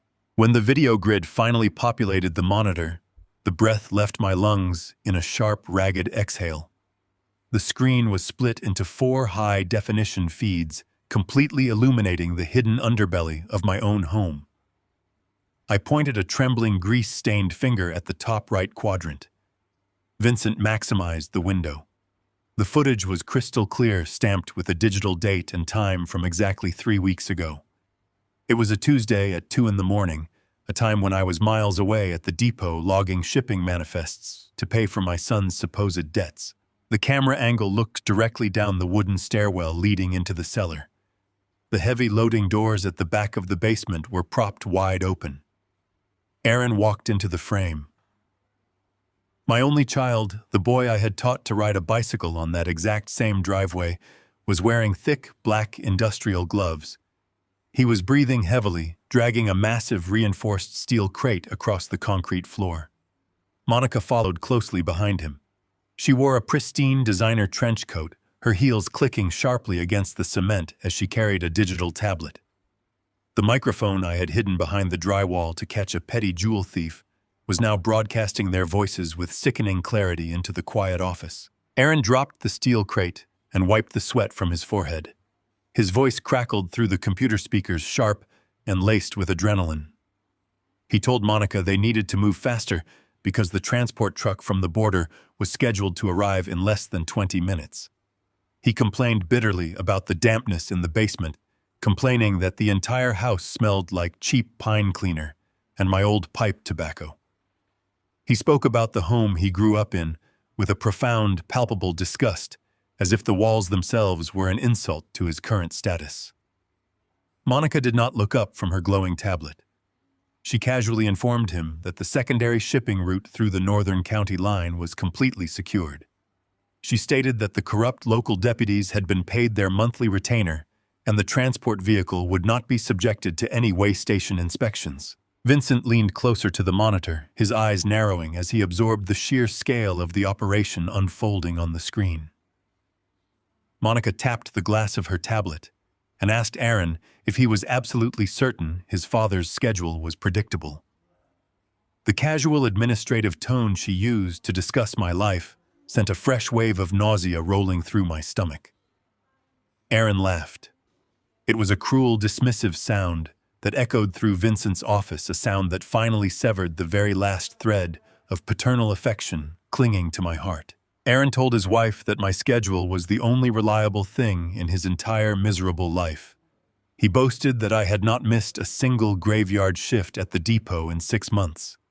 He said I was so desperate to save his failing business that I would probably work myself into an early grave, which he added coldly would conveniently solve all their logistical problems regarding the property deed. The video continued to roll, cementing the absolute treason. Aaron reached into his pocket and pulled out a stack of forged lease agreements. He laid them out on top of the steel crate containing the lethal narcotics. He pointed to the signature line praising Monica for perfectly replicating my handwriting. He told her that if the federal authorities ever picked up the scent of the distribution hub, these documents were the ultimate insurance policy. Monica agreed, her voice devoid of any human empathy. She stated clearly that the federal prosecutors would follow the paper trail straight to the homeowner. She outlined exactly how they would use my age and my isolation against me, painting me as a desperate aging widower who turned to the cartel to fund my retirement. They stood directly over enough fentanyl to eradicate half the city calmly and methodically, discussing the mechanics of destroying my life so they could keep their stolen millions. Vincent hit the spacebar, freezing the footage. The image of my son smiling as he finalized my death warrant remained frozen on the glowing monitor. The silence returned to the office heavier and more suffocating than before. Vincent exhaled a long, shaky breath and leaned back in his leather chair. He wiped his face with both hands, the seasoned lawyer completely appalled by the raw depravity of the evidence. He looked at me, his expression a mixture of profound sorrow and victorious relief. Vincent stated that this was the end of the nightmare. He reached across the desk and picked up his encrypted cell phone. He told me the footage was completely undeniable and irrefutable. It explicitly detailed the narcotics, the distribution routes, the police bribery, and the intentional framing of an innocent man. He said he was calling the lead federal agent on the task force right this second. He promised that we would drive the laptop straight to their field office, hand over the digital files, and within 2 hours I would be a completely free man, while Aaron and Monica were hauled out of their penthouse in handcuffs. I lunged forward across the mahogany desk. I grabbed Vincent by the wrist, my grip tight enough to make him wince. The sudden violence of my movement startled him, and the phone slipped from his fingers, clattering onto the floor. He stared at me in shock, demanding to know what I was doing. He insisted that the evidence was exactly what we went into that house to find, and we needed to utilize it before Aaron realized the drive was missing. I did not let go of his arm. I looked directly into his eyes, my voice dropping to a harsh, unwavering register. I told him to pick the phone up, put it away, and listen to the brutal reality of the situation. I explained that if we handed that footage to the federal government tonight, Aaron and Monica would absolutely be arrested before sunrise. But I asked him what would happen the very next morning. I forced Vincent to look at the bigger picture, the picture colored by millions of dollars in stolen cash. I reminded him that Monica had successfully siphoned my entire life savings, my pension, and my life insurance policies into heavily guarded offshore shell corporations. Aaron had made $5 million from the cartel in 6 months. If they were placed in federal custody tomorrow, they would have immediate access to those limitless funds. They would hire a dozen of the most ruthless, expensive, white-collar defense attorneys in the country. Those lawyers would file endless motions, demand exhaustive evidentiary hearings regarding the analog footage, and bury the federal prosecutors in years of legal red tape. Aaron would sit comfortably in a secure facility entirely protected by his wealth, while my stolen money was used to finance his defense. Vincent tried to protest, arguing that the federal government could freeze their assets. I cut him off instantly. I told him the government could only freeze assets they could definitively trace, and Monica was a master of hiding digital currency behind layers of fabricated medical expenses and phantom clinics. The moment Aaron felt the handcuffs lock around his wrists, his lawyers would move the offshore money into blind trusts, completely untouchable by American jurisdictions. I would be completely exonerated, yes, but I would be left an old, broken, destitute man living on the streets, entirely stripped of the legacy Diane and I had bled to build. My son would eventually negotiate a comfortable plea deal, keeping his stolen millions waiting for him upon his release. I released Vincent's wrist and stood up straight, the agonizing pain in my knee momentarily vanishing beneath the sheer intensity of my resolve. I told him that going to the authorities now meant settling for a hollow victory. It meant letting my son dictate the terms of his own surrender. I was not going to allow the man who sold my life to keep a single penny of the profit. Vincent looked up at me, his hand resting cautiously on the edge of the desk. He asked me what I was proposing we do if we could not involve the law. The grandfather clock ticked loudly in the corner of the room, counting down the seconds we had left before Aaron realized his empire was vulnerable. I stared at the frozen image of Aaron on the computer monitor. I told Vincent that arresting a parasite does not stop it from feeding. You have to completely sever its lifeblood. I declared that we were not going to call the federal agents until my son was completely and utterly destitute. Aaron was utilizing my stolen identity and forged medical proxies to legally move that money through the international banking system. He believed those documents were his ultimate shield. I told Vincent we were going to take those exact same forged legal documents, reverse the authorization protocols, and use his own meticulously crafted fraud to drain every single offshore account he possessed. We were going to cut the financial head off the snake first, leaving him stranded on the tarmac with absolutely nothing, hunted by both the cartel and the law, before we ever dialed 3 digits for the police. Vincent stared at me for a long, silent moment. He looked at the mud and blood covering my clothes, and then he looked at the cold, unyielding certainty in my eyes. Slowly, he reached down, picked his cell phone off the floor, and placed it out of reach inside his desk drawer. He pulled the keyboard closer to him and asked me exactly where we were going to start digging. I leaned over his shoulder, pointing to the digital tablet Monica was holding in the frozen video frame. I told him we were going to start by taking back my name. The hunt for justice had officially transitioned into a complete and utter demolition. I was not just a grieving father anymore. I was the architect of their absolute ruin. The harsh, artificial light of the computer monitors cast long and skeletal shadows across the mahogany walls of the office. I pulled the heavy leather chair closer to the desk and stared at the digital files Vincent had managed to extract from the encrypted burner laptop. We were no longer simply looking for evidence to hand over to a federal prosecutor. We were actively hunting my son through the complex and invisible labyrinth of international banking. The rain continued to hurl itself against the reinforced glass of the office windows, but the sound was entirely drowned out by the heavy rhythmic pounding of my own heart. I navigated through the folders containing the forged medical proxies Aaron and Monica had meticulously drafted. I looked at the documents bearing my forged signature, and felt a strange, cold sense of triumph begin to wash over the agonizing pain in my shattered knee. My son possessed a brilliant and calculating mind, but his supreme arrogance had finally blinded him to his own fatal vulnerability. Aaron had built a multi-million-dollar cartel distribution network entirely on the foundation of my pristine legal background. He knew that moving massive quantities of illicit cash through the domestic banking system would instantly trigger federal money laundering investigations. To bypass those rigorous financial safeguards, Aaron had legally declared himself my acting medical proxy. He fabricated an elaborate and highly documented narrative detailing my supposed cognitive decline and failing physical health.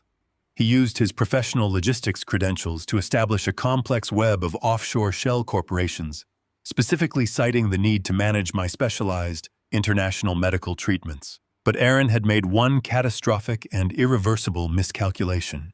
In his desperate attempt to create a perfectly legitimate paper trail to satisfy the federal regulators, he was forced to list me as the primary and ultimate beneficiary of every single offshore account. He legally tied the entire cartel fortune to my biometric identity, my social security number, and my permanent legal name.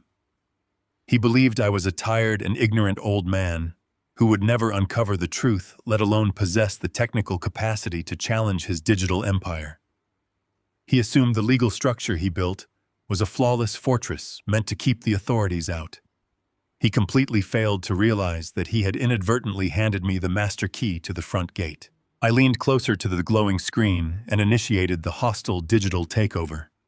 I bypassed the domestic banking portals and navigated directly to the secure login gateway of the primary holding institution located in the Cayman Islands. Vincent stood silently right over my shoulder, his breathing shallow and rapid as he watched me type.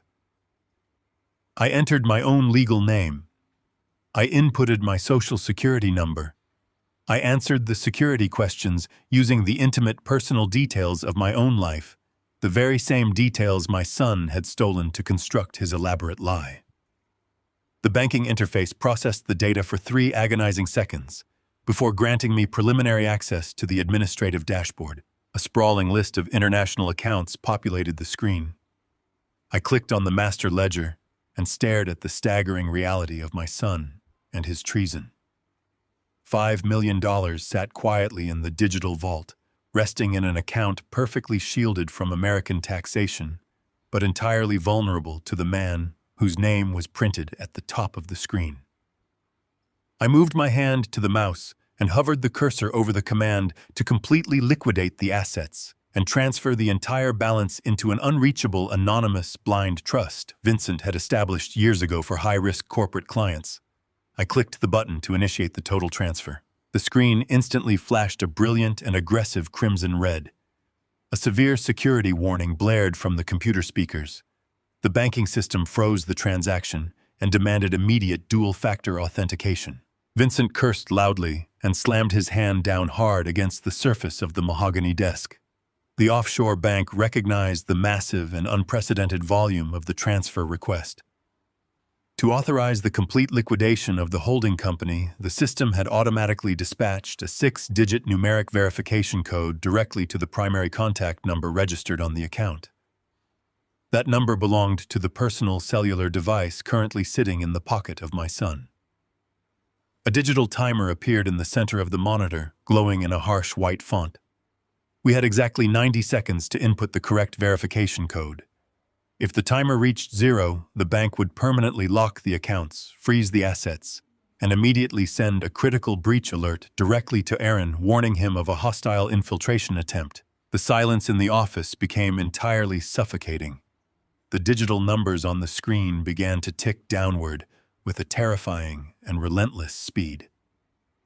85 seconds. 80 seconds. I did not panic. I had spent 40 years working in highly pressurized logistics environments where a single miscalculation could result in catastrophic supply chain failures. I anticipated that a financial institution holding millions of dollars in cartel cash would absolutely utilize secondary security walls. I turned my chair away from the monitor and looked directly at Vincent. I told him we were out of time and he needed to execute the intercept protocol right this exact second. Vincent did not hesitate for a single moment.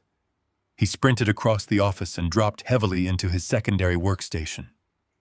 He pulled up a highly illegal and deeply encrypted black market software suite he had confiscated from a corporate espionage case 3 years prior. I had instructed Vincent to make a single phone call the moment we realized Aaron was inside my house. Vincent had contacted a highly specialized private investigator on his payroll. That investigator was currently sitting in the back of an unmarked utility van parked in the pouring rain directly across the street from the luxury penthouse Aaron and Monica owned downtown. Vincent's fingers flew rapidly across his keyboard as he established a secure uplink with the surveillance van. He commanded his operative to activate a localized high-frequency signal jammer. The device in the van emitted a powerful and invisible electronic pulse designed to completely isolate and overpower the cellular towers in a 2-block radius surrounding the penthouse.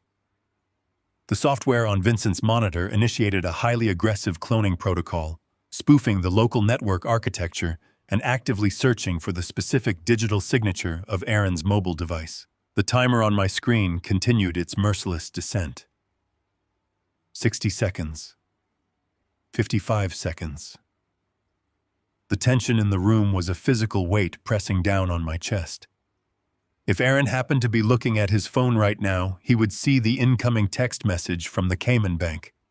He would instantly realize that his father was not running from the federal authorities in the mud, but was actively dismantling his criminal empire from behind a computer screen. He would call his cartel associates, liquidate the funds through emergency back channels, and disappear into the night before I could ever type a single number. I stared at the blinking cursor on the authentication screen. 45 seconds. 40 seconds. I could hear Vincent whispering frantic and harsh commands into his headset, ordering the operative in the van to boost the signal strength of the cloning device. The corrupted software on his monitor showed a spinning radar graphic searching blindly through the crowded metropolitan airwaves for my son and his connection. 30 seconds. 25 seconds. The sweat poured down my forehead, stinging my eyes and mixing with the grime covering my face. The agonizing pain in my shattered knee flared up with a vicious intensity, but I forced my body to remain perfectly still. My hands hovered rigidly over the number pad on the keyboard. Every single sacrifice I had ever made for my family was completely resting on the invisible radio waves, bouncing through the freezing rain outside. 15 seconds. 10 seconds. I closed my eyes and prepared for the devastating reality that we had failed. I prepared to watch the timer hit 0 and listen to the security alarm shatter my final chance at redemption. A sharp, piercing electronic chime erupted from Vincent's computer. I snapped my eyes open. Vincent shouted across the room, his voice cracking with a massive surge of adrenaline. The cloning protocol had successfully intercepted the text message mere milliseconds before it could reach the penthouse. Vincent read the 6 numbers aloud, his voice echoing rapidly in the tense office. I slammed my fingers down onto the keyboard. The timer on the screen read exactly 2 seconds. I hit the enter key with the absolute last ounce of strength I possessed. The aggressive red warning screen vanished instantly. The monitor shifted back to a calm and sterile blue interface. A small green checkmark appeared in the center of the dashboard, accompanied by a polite and automated message confirming that the dual-factor authentication was completely successful. The total liquidation order was authorized. I watched the screen as the banking system processed the massive transfer. The digital ledger holding $5 million of illicit cartel currency refreshed itself. The balance plummeted rapidly, the numbers spinning downward, until they finally rested on an absolute and beautiful 0. The money was permanently gone. It was securely locked away in an anonymous encrypted trust that Aaron could never access, trace, or touch for the rest of his natural life. I leaned slowly back into the leather chair and let out a long, ragged exhale. The phantom tension that had been crushing my lungs for hours finally began to dissipate. I had not just recovered the stolen money, I had completely severed the financial head off the snake. My son was currently standing in my house paying off a corrupt police detective with a bag of cash, entirely confident in his flawless and untouchable plan. He had absolutely no idea that his offshore empire had just been burned to the ground. He had no idea that he was now a destitute man, stranded without a single resource to fund his escape and completely vulnerable to the wrath of the cartel suppliers he could no longer afford to pay. Vincent walked slowly across the office and stood beside my chair. He looked at the zero balance on the monitor, a silent and profound awe etched deeply into his weathered face. He placed a steady hand on my shoulder and told me that the trap was perfectly set. I nodded slowly, turning my attention away from the empty bank account and back toward the digital video files extracted from the attic. I had taken back my name, and I had completely destroyed his financial sanctuary. It was finally time to make the single phone call that would ensure my son spent the rest of his life answering for his treason. The glowing blue numbers on the monitor illuminated the dark mahogany walls of the office. $5 million sat perfectly still in the offshore Cayman account. The digital currency represented absolute, unadulterated suffering. Every single digit was a testament to the poison Aaron and Monica had quietly pushed through the rusted cellar doors of my home. Vincent stood right beside my chair, his breathing shallow and rapid, waiting for me to execute the final command that would route the massive fortune into the anonymous blind trust he had prepared. He whispered that the money was completely untraceable now.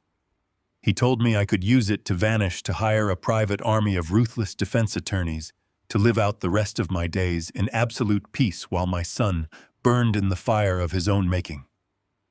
I kept my hand hovering motionless over the computer mouse. I looked down at the deep, permanent layers of dark grease stained into the calloused lines of my knuckles. I had spent 40 agonizing years waking up long before the sun, standing on freezing concrete loading docks and breaking my spine to earn a brutally honest wage. My entire existence, my entire philosophy as a father and a man, was built on the unshakable foundation of clean and exhausting labor. I told Vincent that if I routed a single penny of that cartel cash into a private account for my own benefit, I would be stepping into the exact same moral sewer my son currently occupied. I told him that taking the money would validate every arrogant, venomous insult Aaron had hurled at me from the living room floor. It would prove that all my years of quiet sacrifice were meaningless and that greed was the ultimate victor. I pulled my hand away from the mouse and placed my fingers deliberately on the keyboard. I told my old friend that we were not keeping the fortune. We were going to turn it into a guillotine. Vincent stared at me in stunned silence as I closed the routing window for the blind trust. I opened a new browser tab and navigated through the public governmental registry. I accessed the heavily monitored financial portal for the Department of Justice Asset Forfeiture Division. Vincent finally found his voice, his tone laced with absolute disbelief, warning me that routing the funds directly to the federal government was an irreversible maneuver. I completely ignored his hesitation. I initiated the wire transfer protocol, inputting the entire $5 million balance into the federal submission form. But I was not simply handing the money over to the authorities.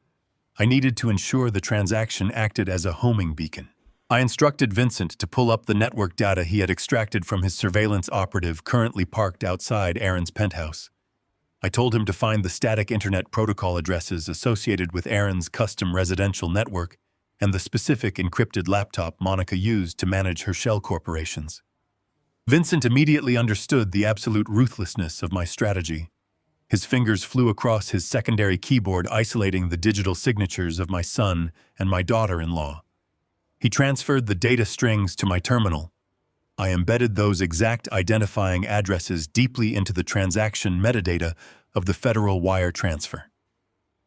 When the cybercrimes unit at the Department of Justice received the anonymous $5 million deposit, their automated tracing algorithms would follow the digital breadcrumbs directly backward. The trail would completely bypass my name and lead the federal agents straight through the front door of Aaron's luxury penthouse. I looked at the confirmation screen. The final prompt required a single keystroke to execute. I thought about Diane and how much she had loved the boy we raised.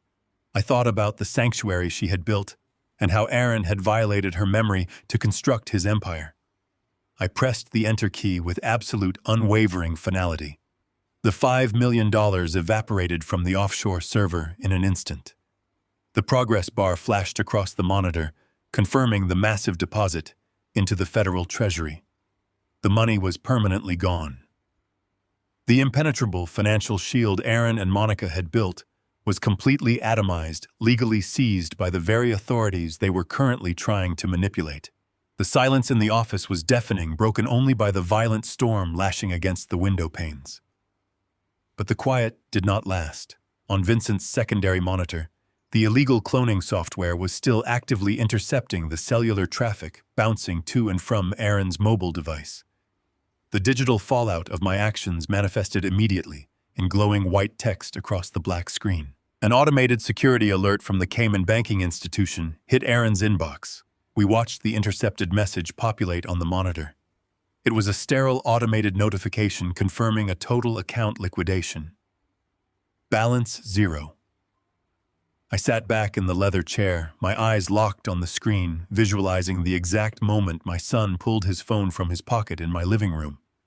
I pictured the arrogant, victorious smile melting off his face.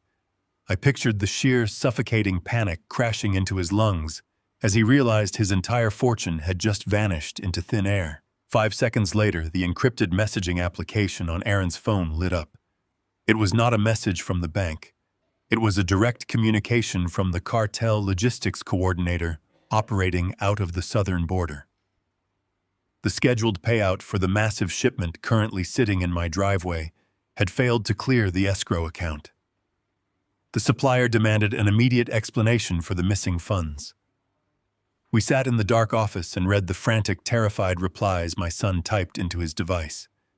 Aaron frantically messaged the coordinator claiming there was a temporary banking error, begging for a 12-hour extension to resolve the routing issue. He promised the money was secure and pleaded with the supplier to remain calm. The response from the cartel coordinator arrived a moment later. The message was incredibly brief, devoid of any emotion, and utterly terrifying. The coordinator informed Aaron that there were no banking errors in their line of business. The coordinator stated that missing a primary payment was considered an act of deliberate theft. The message concluded with a promise that a collection team was already being dispatched to his primary residential address. The cartel realized they had been robbed, and they did not care about federal raids or banking glitches. They only cared about blood. A new text message appeared on the intercepted feed, this one sent internally from Aaron to Monica. His words were a chaotic mess of typographical errors and absolute hysteria. He told his wife that the offshore accounts were completely drained. He told her the cartel payment had bounced and that the suppliers were hunting them.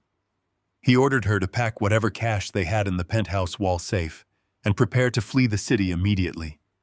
He told her the old man must have survived the fall from the roof and found a way to trigger a security wipe on the accounts. Monica's reply populated the screen, perfectly capturing the terrifying collapse of her cold and calculating demeanor. She told Aaron they could not flee. She sent a rapid succession of messages, her panic bleeding through the digital text. She told him their personal internet network was completely frozen. She had just received a critical alert from her own security software indicating a massive federal data breach. She told Aaron that the Department of Justice had just seized their servers. The authorities had already tracked the origin of the $5 million wire transfer back to their specific network address.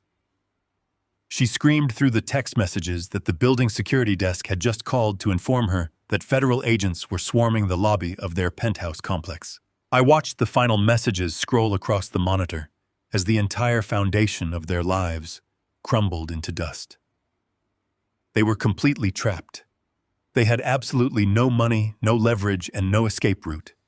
The corrupt detective standing next to Aaron in my living room could not protect him from a federal cyber crimes unit, nor could he shield him from a cartel hit squad.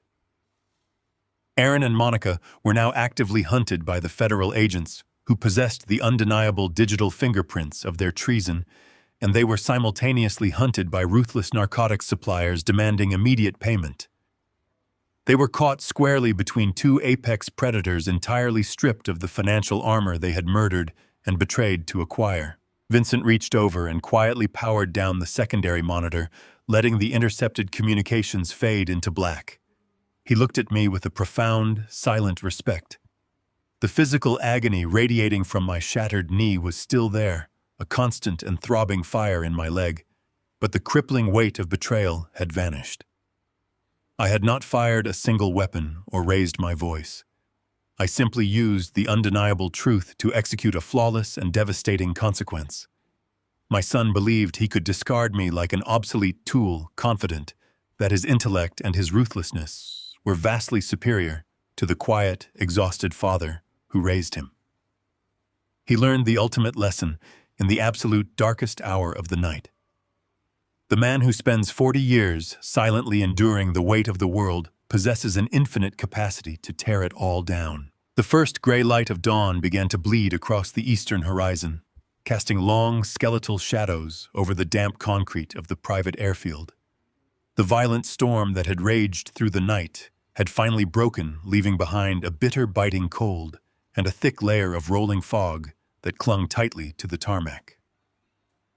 Out of this dense mist, a sleek black town car sped toward the farthest hangar, its tires hissing loudly against the wet pavement. The vehicle came to a violent, jerking halt near the edge of the runway. The rear doors flew open before the car even fully stopped. Aaron stumbled out onto the freezing concrete.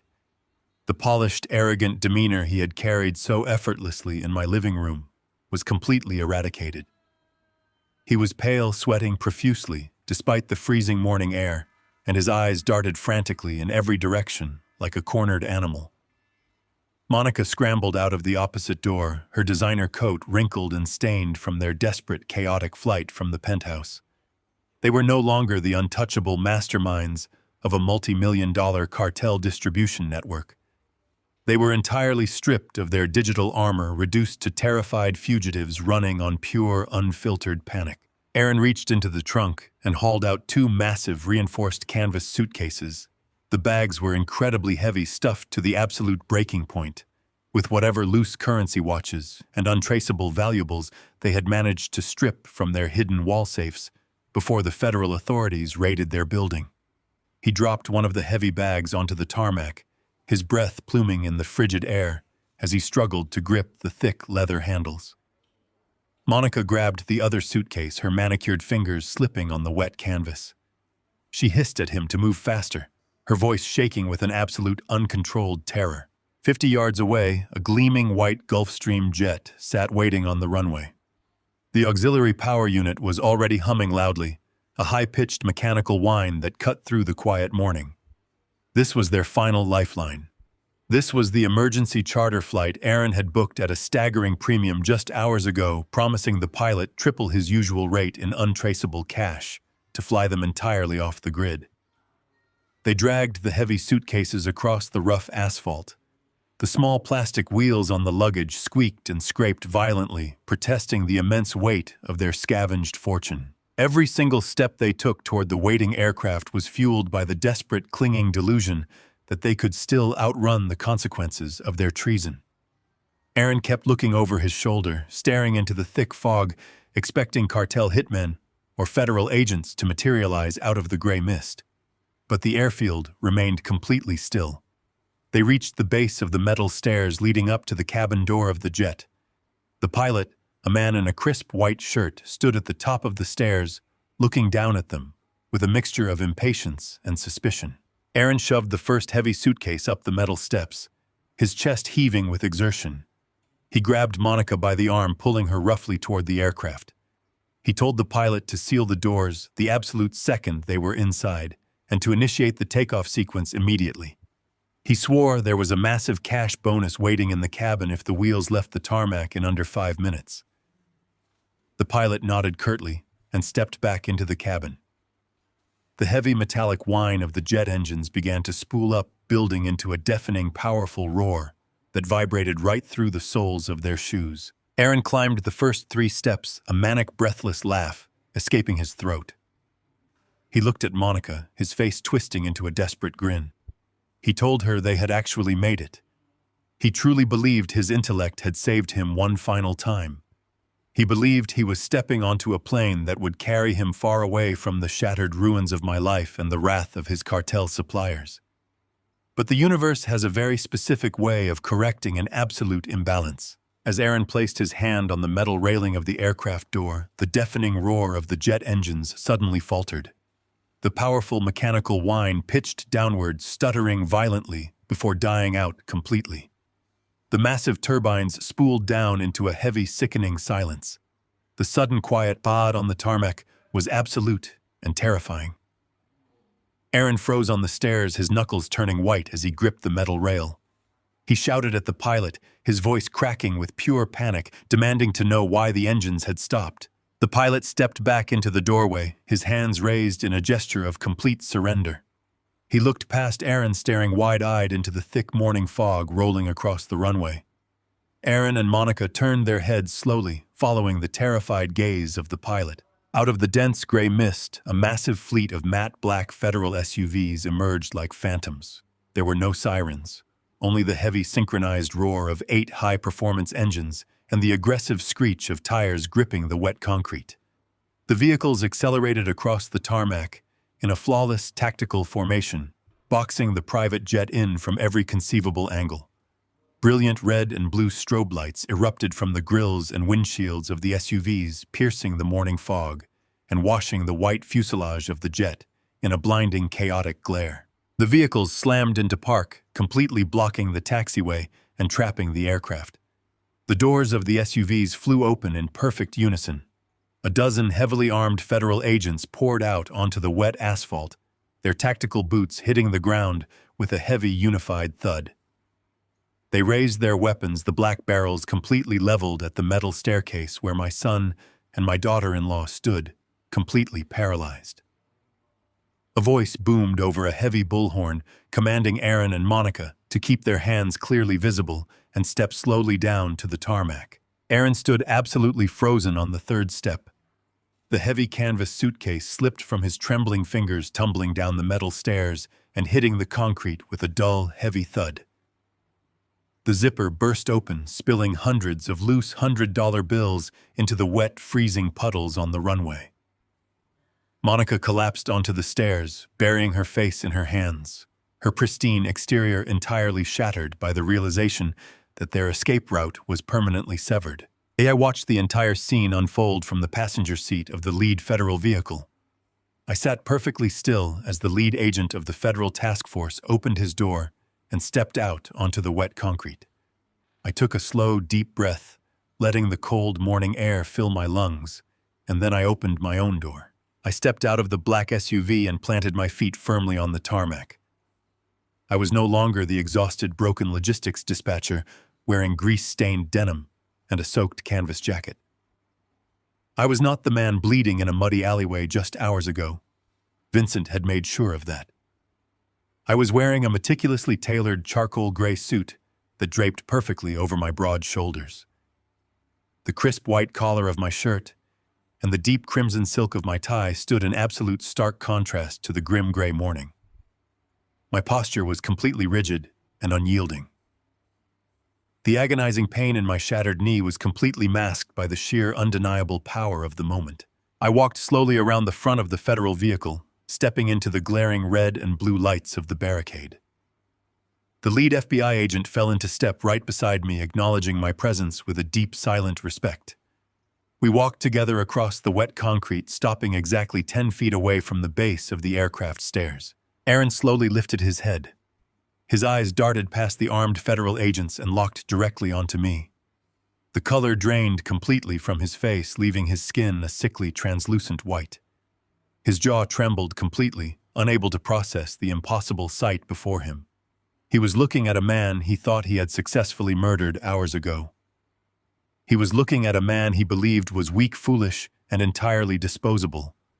He was looking at a man who now stood before him with the absolute power of the federal government waiting on his every command. Aaron tried to speak, but the words died in his throat.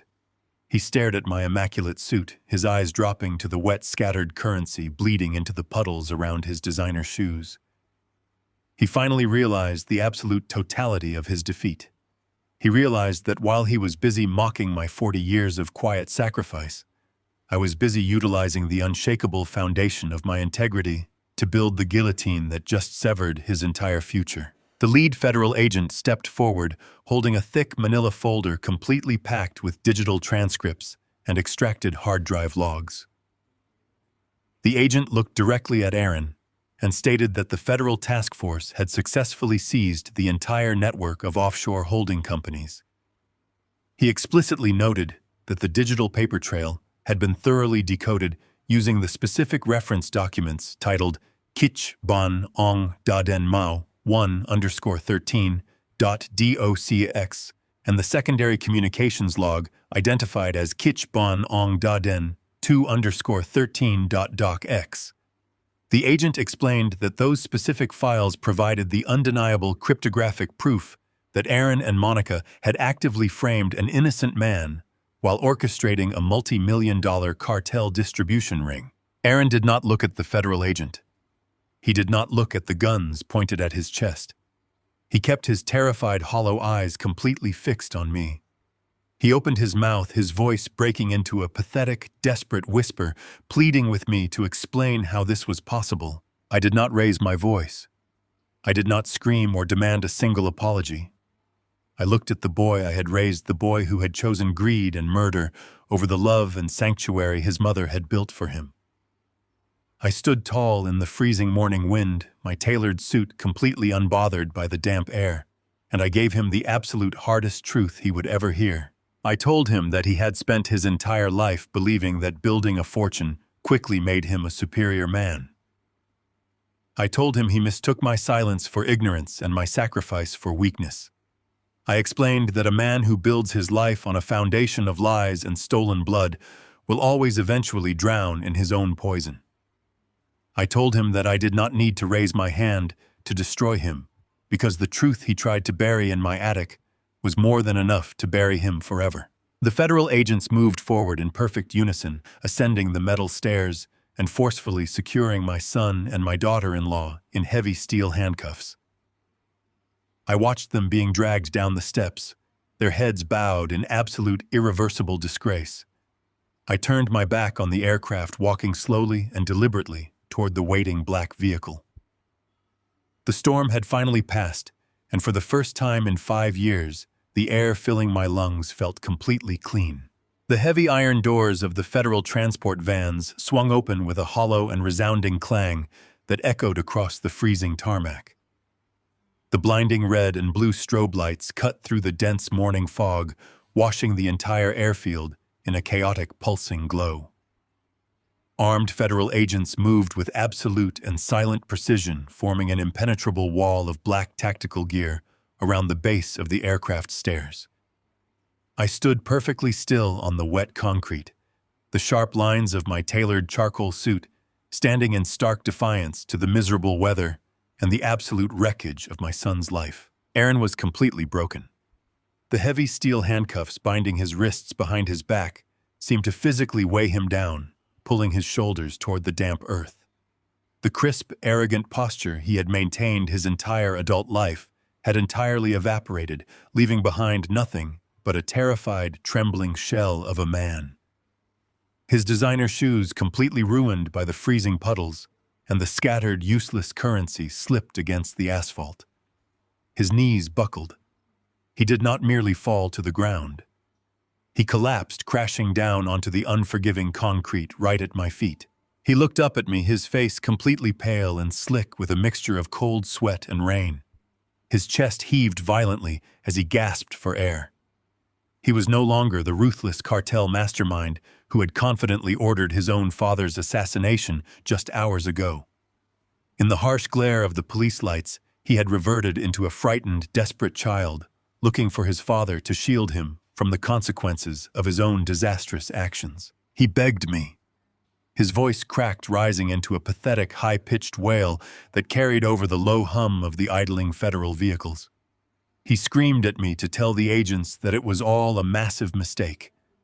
He pleaded with me to tell them that the narcotics in the basement belonged to me, to tell them that I was the one running the distribution network, and that I only forced him to sign those documents to protect him. He was actually asking the man he had tried to murder to sacrifice the rest of his natural life to save his completely corrupted soul. He cried out that I was his father, that I was supposed to protect him, and that he could not survive in a federal prison. Before I could even process the absolute depravity of his request, a shrill, piercing scream shattered the cold morning air. Monica was fighting the federal agents at the base of the stairs, twisting and thrashing her body with a wild, uncontrollable fury. Her expensive trench coat was completely soaked and stained with runway oil. Her perfectly manicured appearance was entirely destroyed, her hair plastered against her face in wet, tangled strands. She refused to accept defeat. She glared at me with absolute, unadulterated hatred, her eyes wide and manic. She screamed at the lead federal agent, her voice completely hysterical, pointing her restrained hands toward where I stood. She yelled that they were making a catastrophic mistake.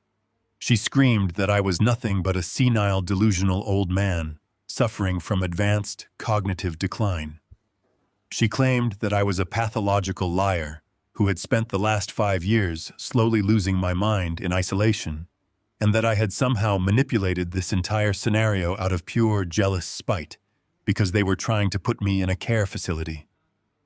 She desperately tried to cling to the fabricated medical narrative they had spent months building, hoping that the authorities would dismiss the mountain of evidence as the ravings of a sick and elderly dispatcher. The federal agents did not even blink. They tightened their grip on her arms, their expressions completely stony and unmoved by her frantic performance. I looked down at the man kneeling in the freezing puddles at my feet. I did not feel a single surge of anger. I did not feel the burning, chaotic rage that had kept me moving through the walls of my house or crawling through the mud. The sorrow and the heartbreak had completely burned away, leaving behind nothing but a cold, absolute, and unyielding boundary. The emotional tether that had bound me to this man for 35 years was permanently and cleanly severed. I stepped closer to him. My voice did not echo across the tarmac, and I did not shout to be heard over the idling engines. I spoke with a quiet, devastating calm that instantly silenced his pathetic weeping. I told him that he was the one who drafted the legal paperwork. I reminded him that he was the one who voluntarily sat in a lawyer's office and confidently signed his name to a medical proxy, legally declaring to the world that his father was completely unfit to manage his own affairs. I kept my eyes locked entirely on his, forcing him to witness the absolute clarity in my gaze. I told him that he had built his entire criminal empire on the arrogant assumption that my mind was broken and my spirit was weak. I paused, letting the cold wind howl across the runway before delivering the final, fatal blow to his ego. I told him that for a man he claimed was senile and incompetent, my mind was miraculously sharp enough to secretly wire my entire house with untraceable analog cameras. I told him my mind was sharp enough to wait patiently in the shadows for 5 years, gathering 50 hours of crystal-clear video evidence proving his direct involvement in a multi-million-dollar cartel operation. Aaron's mouth fell open, his eyes widening in sheer, absolute horror as he finally understood the true scope of my silent retaliation. He realized that I had not just accidentally stumbled upon his secret. I had been watching him every single day. I had been documenting every single betrayal, every illicit shipment, and every cruel insult he threw at my name. I did not stop there. I lowered my voice even further, making sure the words pierced straight through his heart. I told him my failing elderly mind was somehow sharp enough to use his own forged medical proxies against him. I explained that I had used the very documents he created to bypass his security protocols, access his hidden offshore accounts, and completely drain $5 million of his illicit cartel funds. I told him that I did not keep a single penny of his blood money for myself.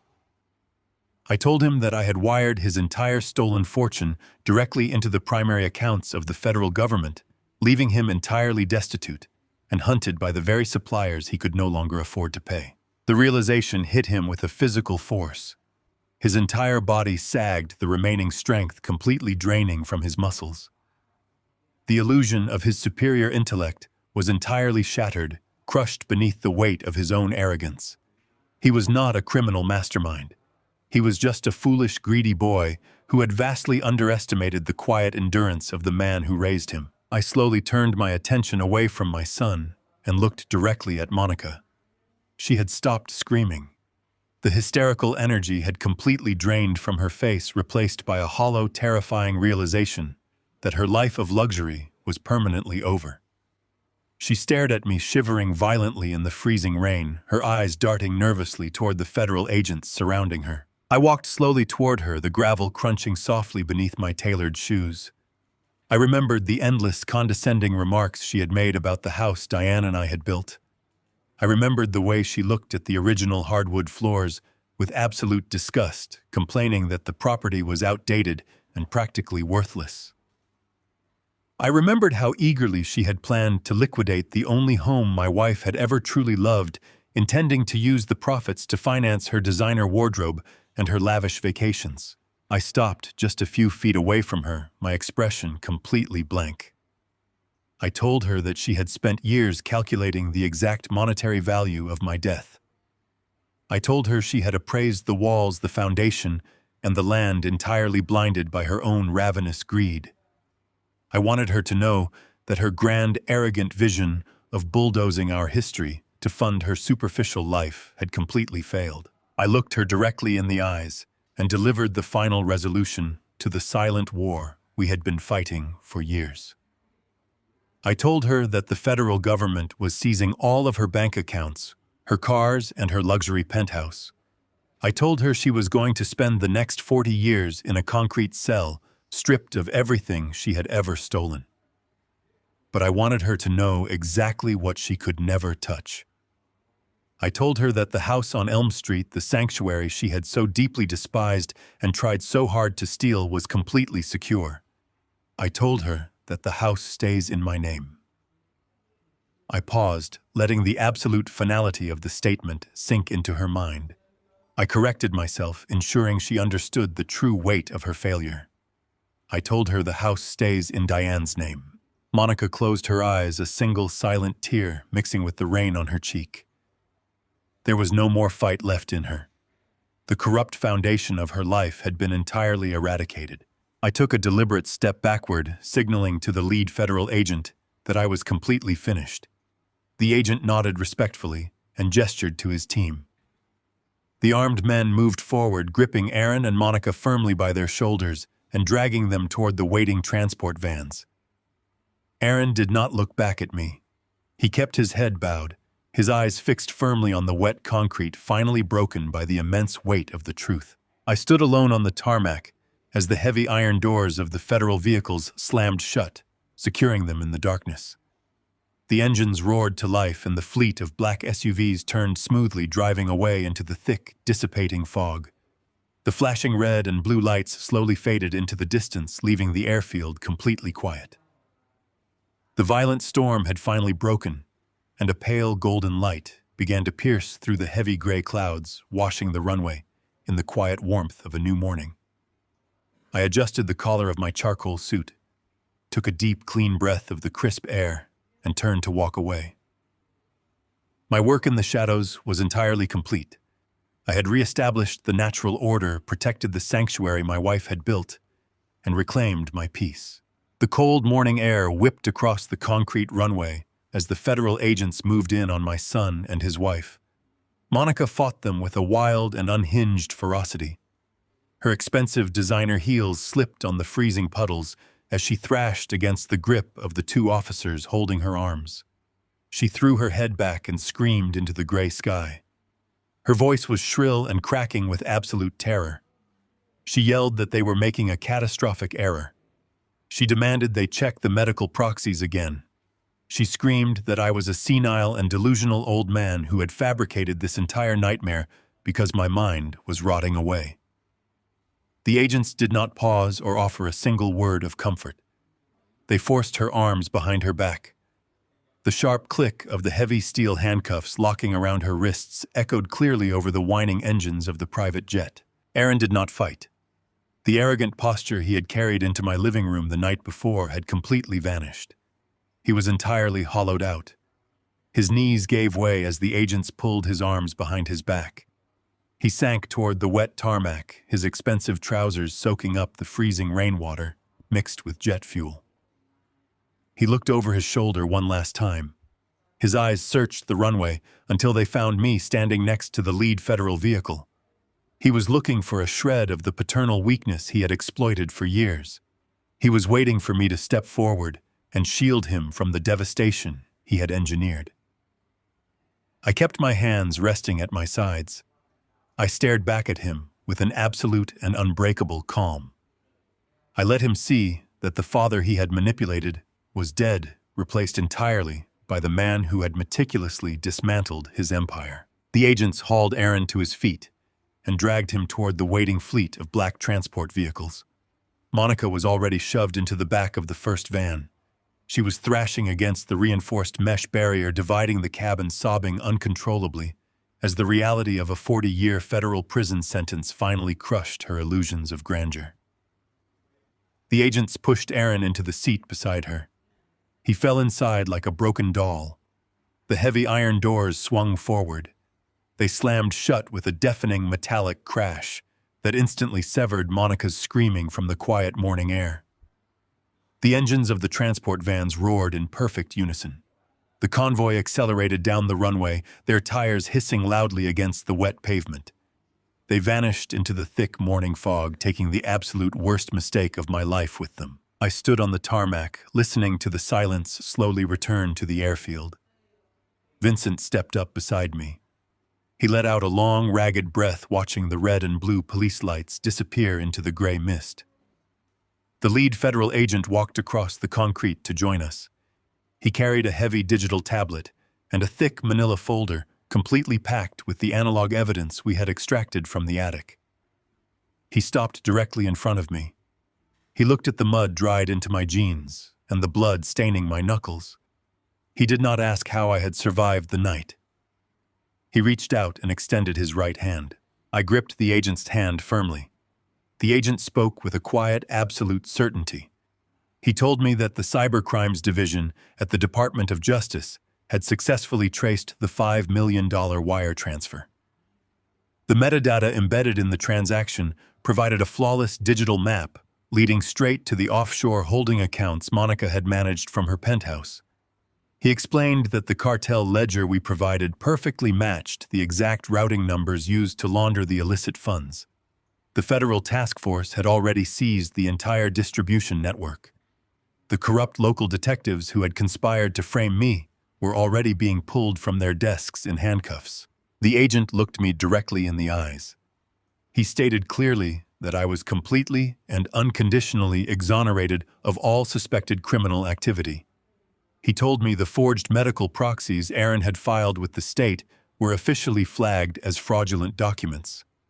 The malicious transfer of my property deed was legally voided. The house on Elm Street was fully restored to my name, permanently protected from any future seizure. He thanked me for delivering the exact mechanism needed to destroy a cartel operation the government had been hunting for 3 years. He turned and walked away toward the remaining federal vehicles, leaving Vincent and me alone under the clearing sky. Vincent turned to me and asked if I was ready to go home. I nodded slowly.